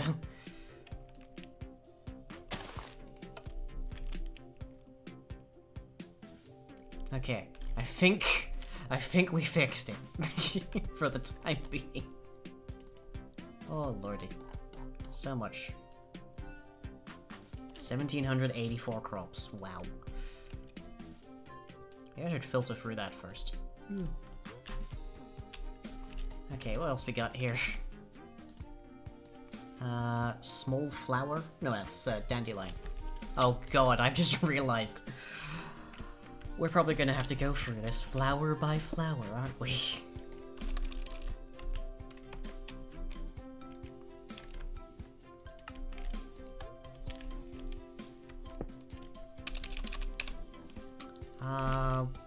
Let's see. White tulip. Rose, I'm guessing. No, not a rose. Is it a rose bush? I don't know. What is it? It is a poppy. Right, yes.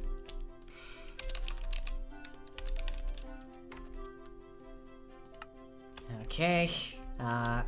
Azure bluets, I think, is another one. Yep. Goodbye to those. What are the white ones called?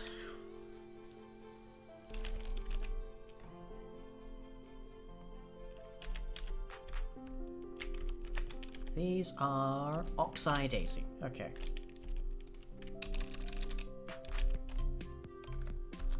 Oh, I suddenly have a huge hatred for the so-called flattening. Cornflower. Okay.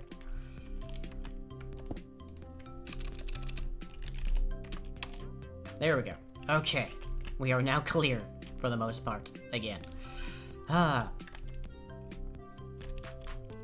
Gods. Just created a very weird looking place here. Okay. Now that we've gotten rid of all of that. Identified 1,784 crops still. So it is still recognizing, I guess, the grass itself. Fascinating. Fascinating. So if we look at the grass block, then, what does its can grow function look like? The block state above it is air. But of course it doesn't use a random tick. So that part it doesn't know.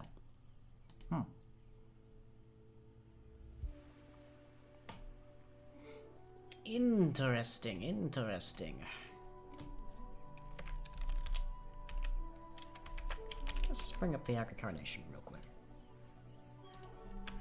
Because I didn't clock the agricarnation as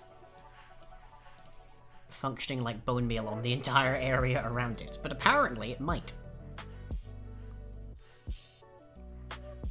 If it's a plant, then yeah, a plant includes all of this stuff.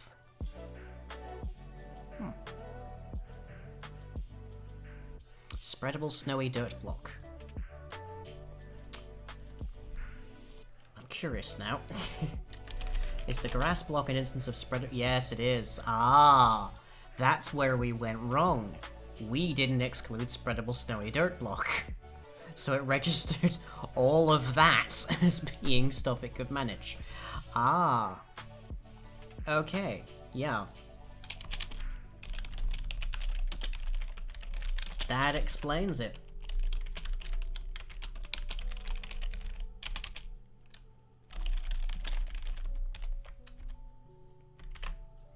Okay.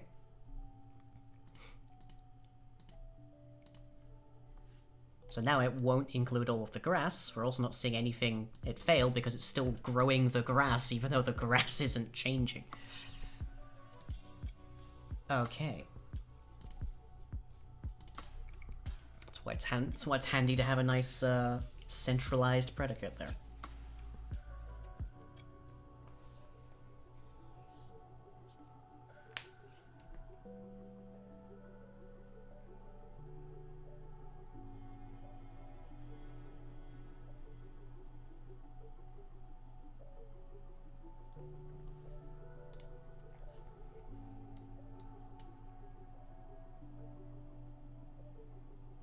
So now it should say that it didn't find anything to grow. Hopefully.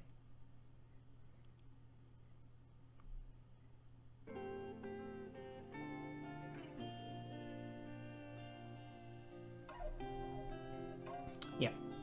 0 crops. Okay. So let's set up a quick little farm. I'm going to be dialing this down, by the way, so it's not as frequent. I'm going to need a hoe. And let's get some just regular wheat seeds.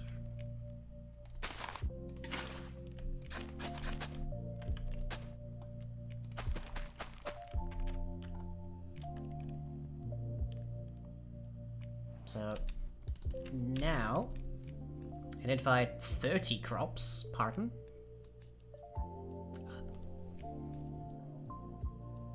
That is bad, because we only have 5 here. So if we're finding 30, it's because all 6 of them are identifying it as a crop it can, as an air, like a thing it can do, but it's still showing up 6 different times. That's not good. That's way faster than it should be. In short. So okay, we need to do a little bit more QC on this. So how do we do that?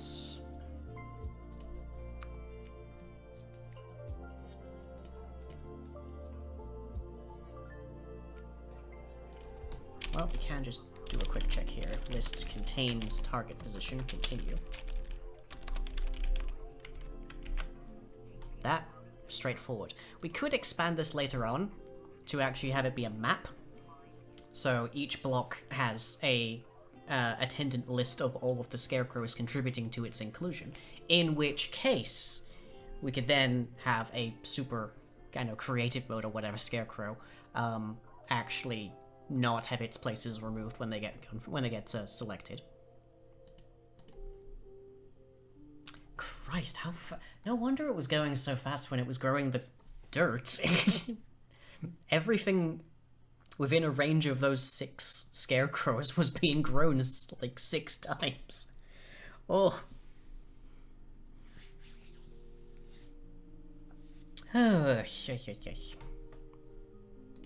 Okay, so now it should just only identify 5.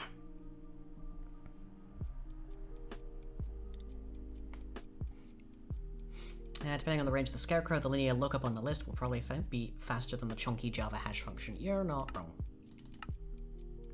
I say, like, rarely do I make something that is perfect and beautiful and efficient on stream. For the simple reason that I'm making it on stream, but... Need many scarecrows around in range to make that linear comparison go slower. True. Okay. Found 5 crops now. Good. Okay.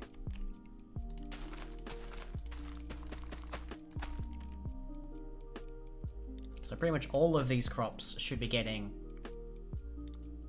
a pulse, but because of their crops and we're only giving them a random tick rather than growing them, they're not actually doing a whole ton right now.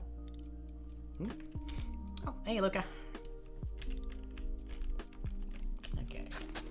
Let's fill out this water source at the very least. They look like they have mustaches. A little bit. A little bit. Yeah, I can see that.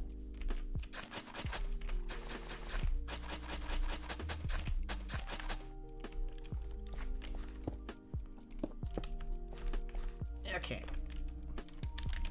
Fill from there to here. Let's see, we want wheat. Age equals 0. Replacing air. Okay. So now we are identifying 45 crops from our 7 scarecrows. Yellow. Sup. Do you want to order pizza? I don't really fancy anything in the fridge right now. I wouldn't say no. You sleepy? Hmm? You sounded like you were yawning there. I have been fighting weirdness tonight, but also I have funky little scarecrow fans. They're gay. They're very gay, yes. And they make crops grow faster. And previously, they accidentally bone mealed. I want to show off my new hat. Oh, right, yes, your new hats. Crops grow and become new decorative Oh, yes, yeah. When the scarecrows get hit by lightning, they turn into burnt scarecrows, and those, instead of dropping themselves when you pick them up, drop burnt hail bits. So, yeah. But yeah, I think we can definitely say that this is faster than natural. To prove that, I would need to kill the scarecrows. I don't really want to hurt them when they're nice little, like, line holding hands like a pride parade. Oh, you can't see the sprout. Right, yes. There is a sprout on the top of this hat, but you can't see it because it's green. Hang on. It's supposed to be peach colored. There we go. There we go. Now it appears. Now you can see the sprout on my hat. Yeah. I feel like it should spin. Yeah, like a propeller hat. Yeah, exactly. I had one of those back in the day. I do also have a new Switch cover. I'm sorry. I think it's okay. Lower. There you go. Yeah, very cute. No thoughts, head empty. Yeah, peach. Peach cat. Let's just love peach. It's a good flavor, Brent. Make no internet-based comments on that, I'm sure. That was my headphone handle. I'm surprised you knocked that off, actually. Considering it's held on by sheer pressure. Well, evidently you haven't tied it tight enough. Evidently. Very cute hat.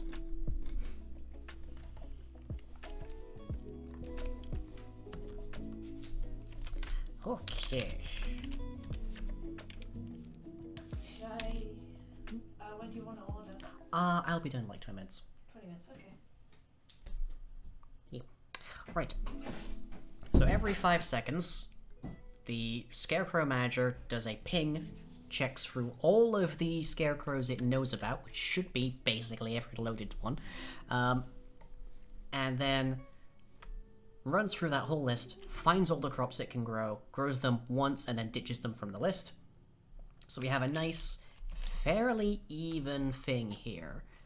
I could make it be that they grow faster if they're closer, or if there's a greater chance of them growing twice when they're closer to a scarecrow, but that would just result in, like, a circular area around all the scarecrows being grown. And I kind of prefer this more chaotic, random, like, even approach. Blop. Blop. There we go. Okay. So, we've got about 20 minutes left. Do we want to give some texture to this fellow? This unfortunate struck by lightning fellow. That's another question, is should this effect from the scarecrows work if they have been burnt by lightning? Should they stop working in that regard? What do we think?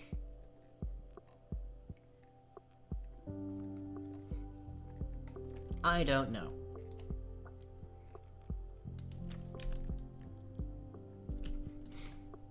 But yeah, that's working quite nice. Quite nice indeed. So let's see. If is burnt, just return. I vote no. It's annoying to have agricultural This isn't really automation. This is just like mild improvements to area, I guess. It's also too sad. Oh.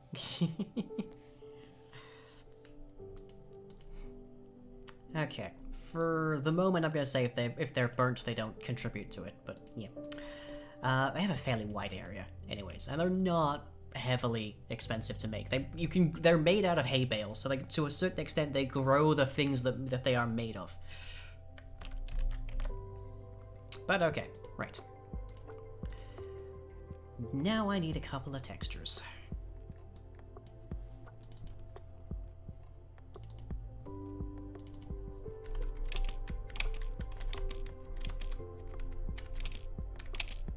So there we have the regular texture for a scarecrow, same as 112. And I need one that displays the scarecrow when it is burnt.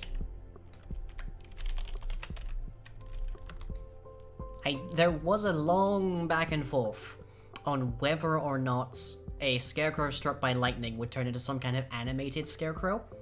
Like when a villager is struck by lightning, they turn into a witch, or a creeper is struck by lightning, they turn into a charged creeper. They don't turn into, exactly, but nonetheless.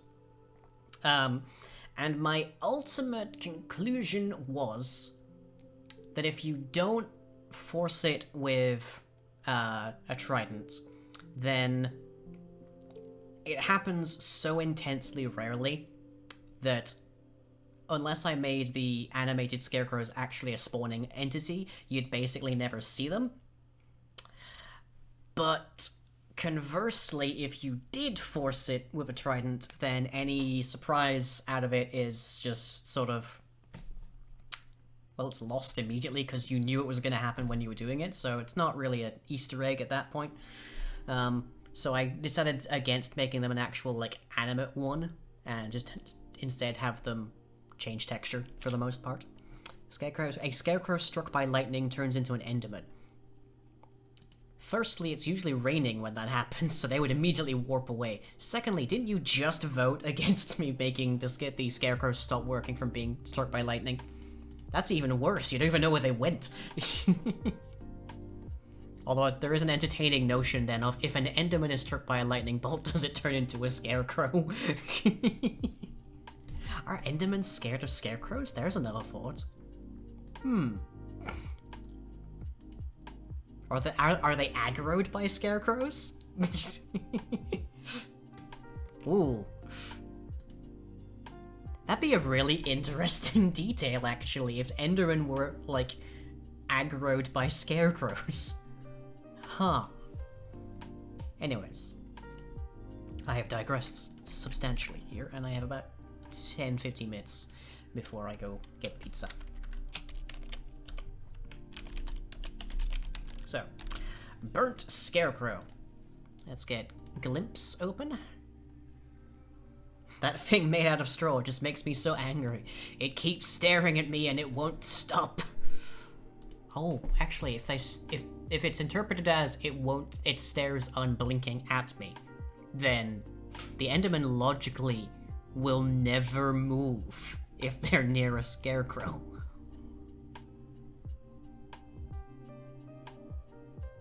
Like having a God, if that worked with like other mods, like vision dependent mobs, like if the Weeping Angels mobs from the like Doctor Who stuff. That would be so amazing. It's like, okay, I'm in an area surrounded by Weeping Angels. I can't turn my camera or I'm going to die immediately. Places down a scarecrow and leaves. Oh. It's like that's their thing. They're meant to be stand-ins for humans, aren't they? They're meant to like scare off whomever. But they are in fact quite notoriously ineffective in that regard, because they when you try to like, crows are fairly intelligent creatures, but after a very short while they get the picture that the thing that's like standing ominously in the field isn't actually going to even so much as move, so they just sort of don't care about it very quickly. So it's weird that we have this huge cultural thing about scarecrows and whatnot, but the scarecrows are actually fairly ineffective. Anyways, I have no earthly recollection of what here conveys to what, but I think the first thing I'm gonna do is make the wood darker, like it's been burnt. Actually, can I get like an image of burnt burnt wood here? Like a tree, I guess. Okay, burnt logs are basically just jet black. So let's say desaturate. Yep, and then dial up the contrast. Real quick and dirty. Okay, maybe not quite like that. A bit more like that. Yeah, that looks nice. Charcoal block texture. Unfortunately, that's just jet. That's basically just jet black again. Regrettably.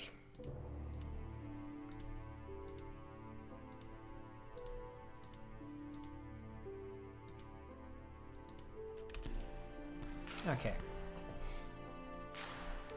So that's their arms, and that is their little like main central rod, I guess. Okay, so the next thing would be they're made of hay bales, but they effectively look like, what's the, oh god, what is the name of it? It's like something bag, not canvas bag. It's burlap, I guess. Is that it? Slightly surprised that happened, but okay, burlap, yeah, that's it. Burlap covered in blood as well is somehow showing up on this. Okay. Apparently burlap has seen some stuff. Okay, so it's chiefly burnt around the edges. So if I add a layer here,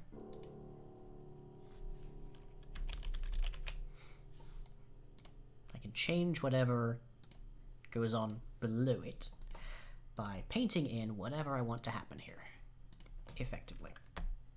Okay, so these are the edges, so we definitely want to say those have been affected.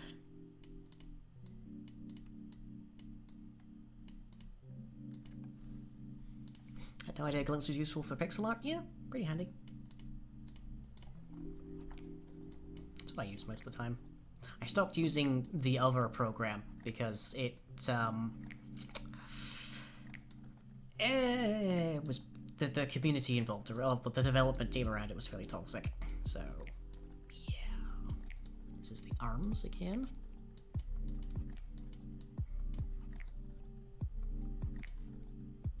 Oh, I think that's actually... that's actually wood, come to think of it. It's very similar in tone, but yeah.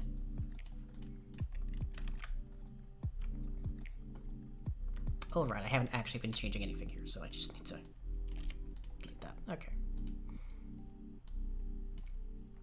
So let's see, desaturate. And brightness contrast. Turns out it changes very little. Understandable, I guess.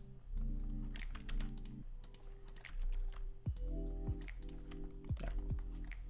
Okay. We also have the eye and buttons here, just so I know where those are. Right. So, let's see, where's...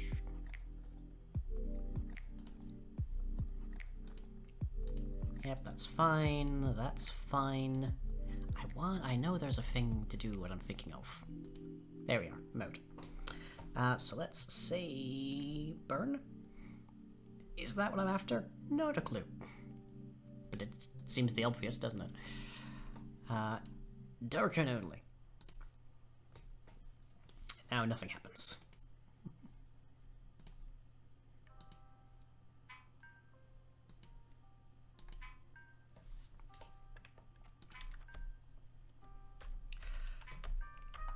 Let me never be mistaken for actually being competent when it comes to pixel art.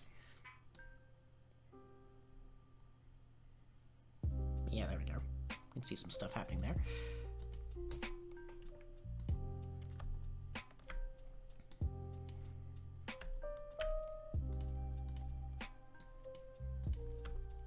Okay, let's put some frazzling into different spots here. A little bit of a noise pattern, maybe.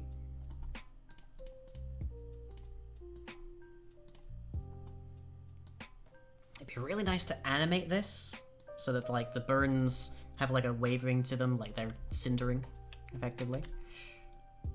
Don't know if I'll manage that exactly. Does make sense, it would show up here.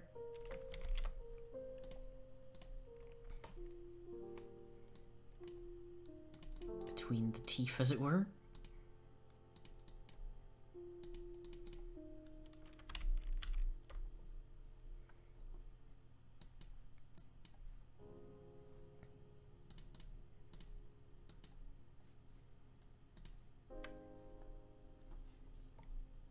We'll add some noise to this in a moment. Okay. Let's see, should be noise, there you are.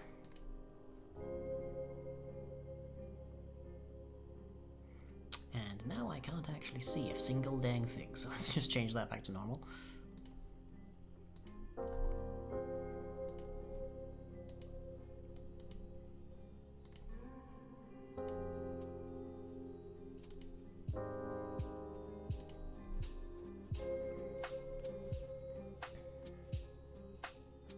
I think that is having an effect. It's a little hard to tell because it's bright white.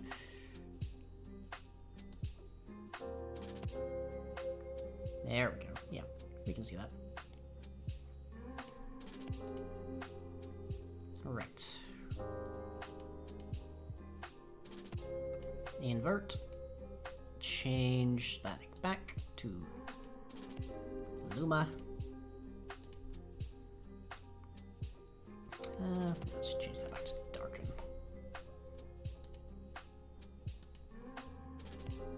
Okay. And change the opacity, and all of a sudden we got some dark marks working. Yeah.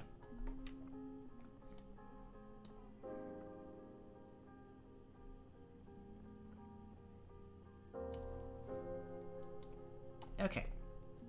Let me just turn that off. Export that. And let's see how that looks.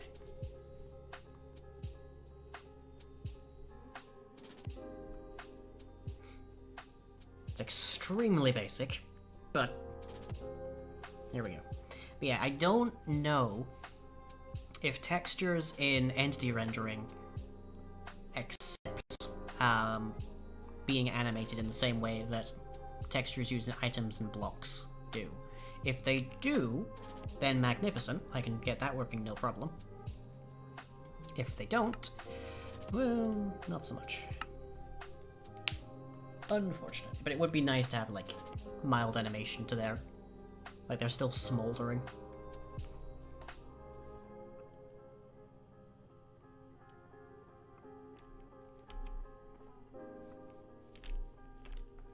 Okay. So there he is. Not looking his best, it has to be said. And then, happy, sad, happy, sad.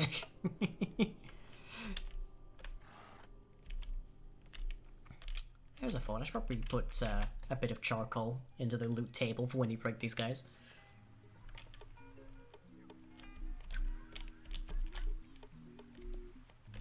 It's not much, but it's a start. I don't want these guys to go full horror, but the idea I have in mind for when they do this is heavily inspired by there's items called Ashen items in Sea of Thieves, and they have this gorgeous kind of like pulled recently from the fire kind of look to them. And I want the burnt hay bales to look like that. If I can get the burnt scarecrows to look the same way, then it'd be wonderful. And I can definitely animate it for the block, but I don't know about the actual scarecrows themselves. But okay, we've got them in game now, so we can get a little bit better of an idea of what's going on. Let's remove some pixels at the bottom here and make it look a bit more tattered. They don't need to be in any huge pattern. Quite the opposite, actually. They'd be better off if they weren't.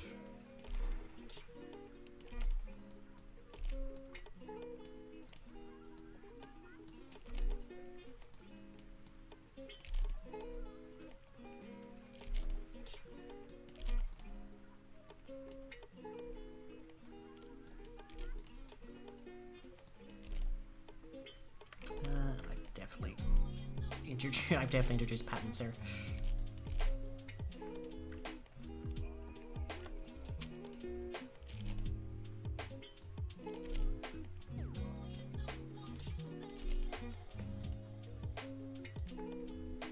The nice thing about working on textures is that you don't have to reboot the entire thing to get this working. Okay, so that should make the bottom there a bit more tattered. Yeah.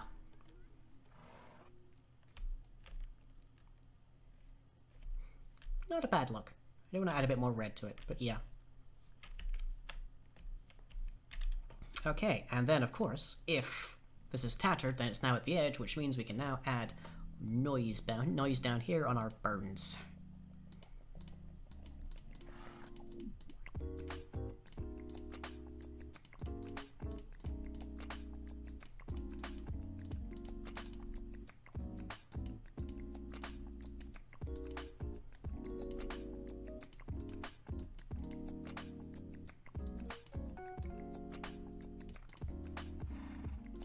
Poor unfortunate scarecrow. Getting struck by lightning.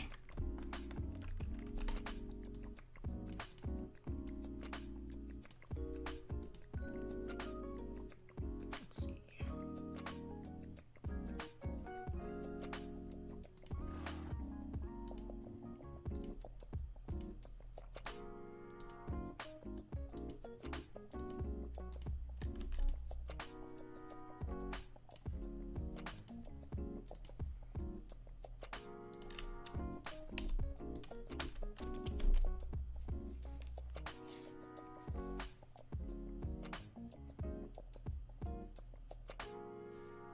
There. Ain't much, but it does wonders, I think. Working with the scarecrows today? Yes, we are. We are just finishing up work on the scarecrows, actually. We've gotten them to understand how to grow crops without just super growing them really, really stupidly fast. But let me just make a block for this, because it'll be kind of handy in the future. So let's see, fill that to that. Just, yeah. With wheat, age equals 0, replacing anything else.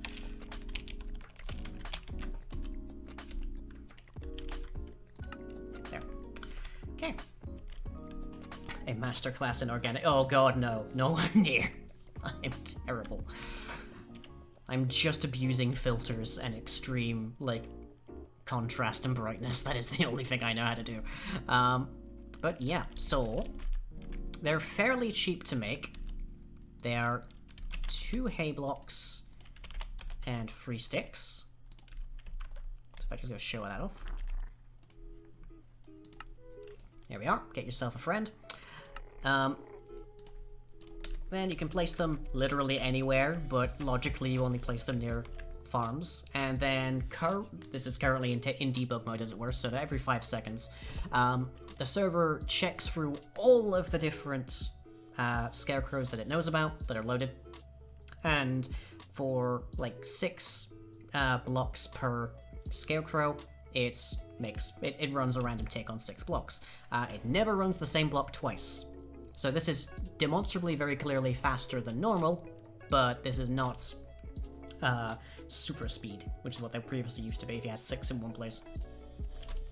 So they are handy for growing crops faster, but they are not, like, easily exploited, as it were.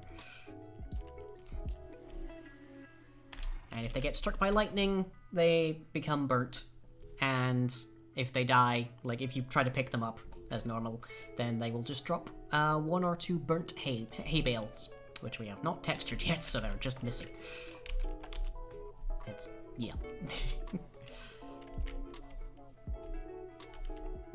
But yeah. Looking nice, I think.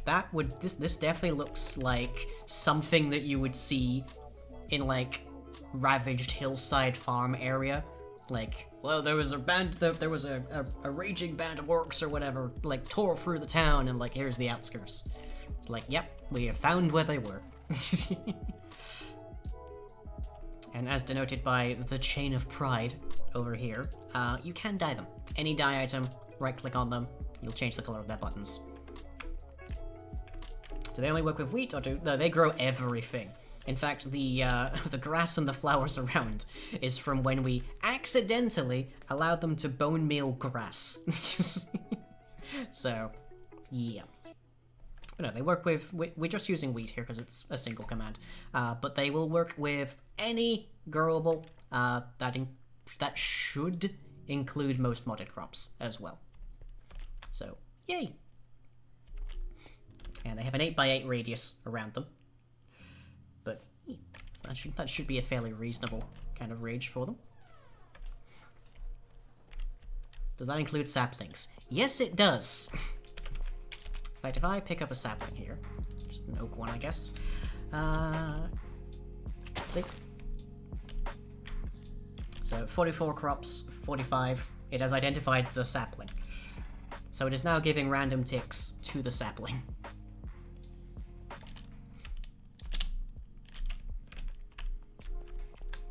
It's not bone meal. It's not meant to be bone meal, but yeah. It includes flowers. Define flowers, I guess. I guess it probably includes the mushrooms as well, come to think of it. Oh, yep, there we go. And now it's dropped back down to 44 because it no longer has a sapling. So yeah, you can use this for basically every kind of farm you could imagine. It's not going to be super speed, but it's a very cheap way to just slightly increase your turnover. Anyways, that is all I've got time for today. Hope you've enjoyed our fun little foray into scarecrows and whatnot. my next stream should be on Thursday, probably with some more Sea of Thieves, hoping to charge directly as fast as quickly through the Pirates of the Caribbean parts of Sea of Thieves as we possibly can. And then on Saturday we have some more random games from with the patrons. On Sunday coming, we have our patron games day for the month. I'm hoping to have a Battle Royale kind of Minecraft-y section to that, but we'll see what happens. Then we'll be back on Tuesday for more of whatever we can put together with Minecraft. Otherwise, any videos I make are reader.com/comic. There should be one special out tomorrow that we haven't seen in like 15, 16 months. And otherwise, everything I do is powered by you at patreon.com/lying. Hope you've all enjoyed. I'll catch you all zipper next time.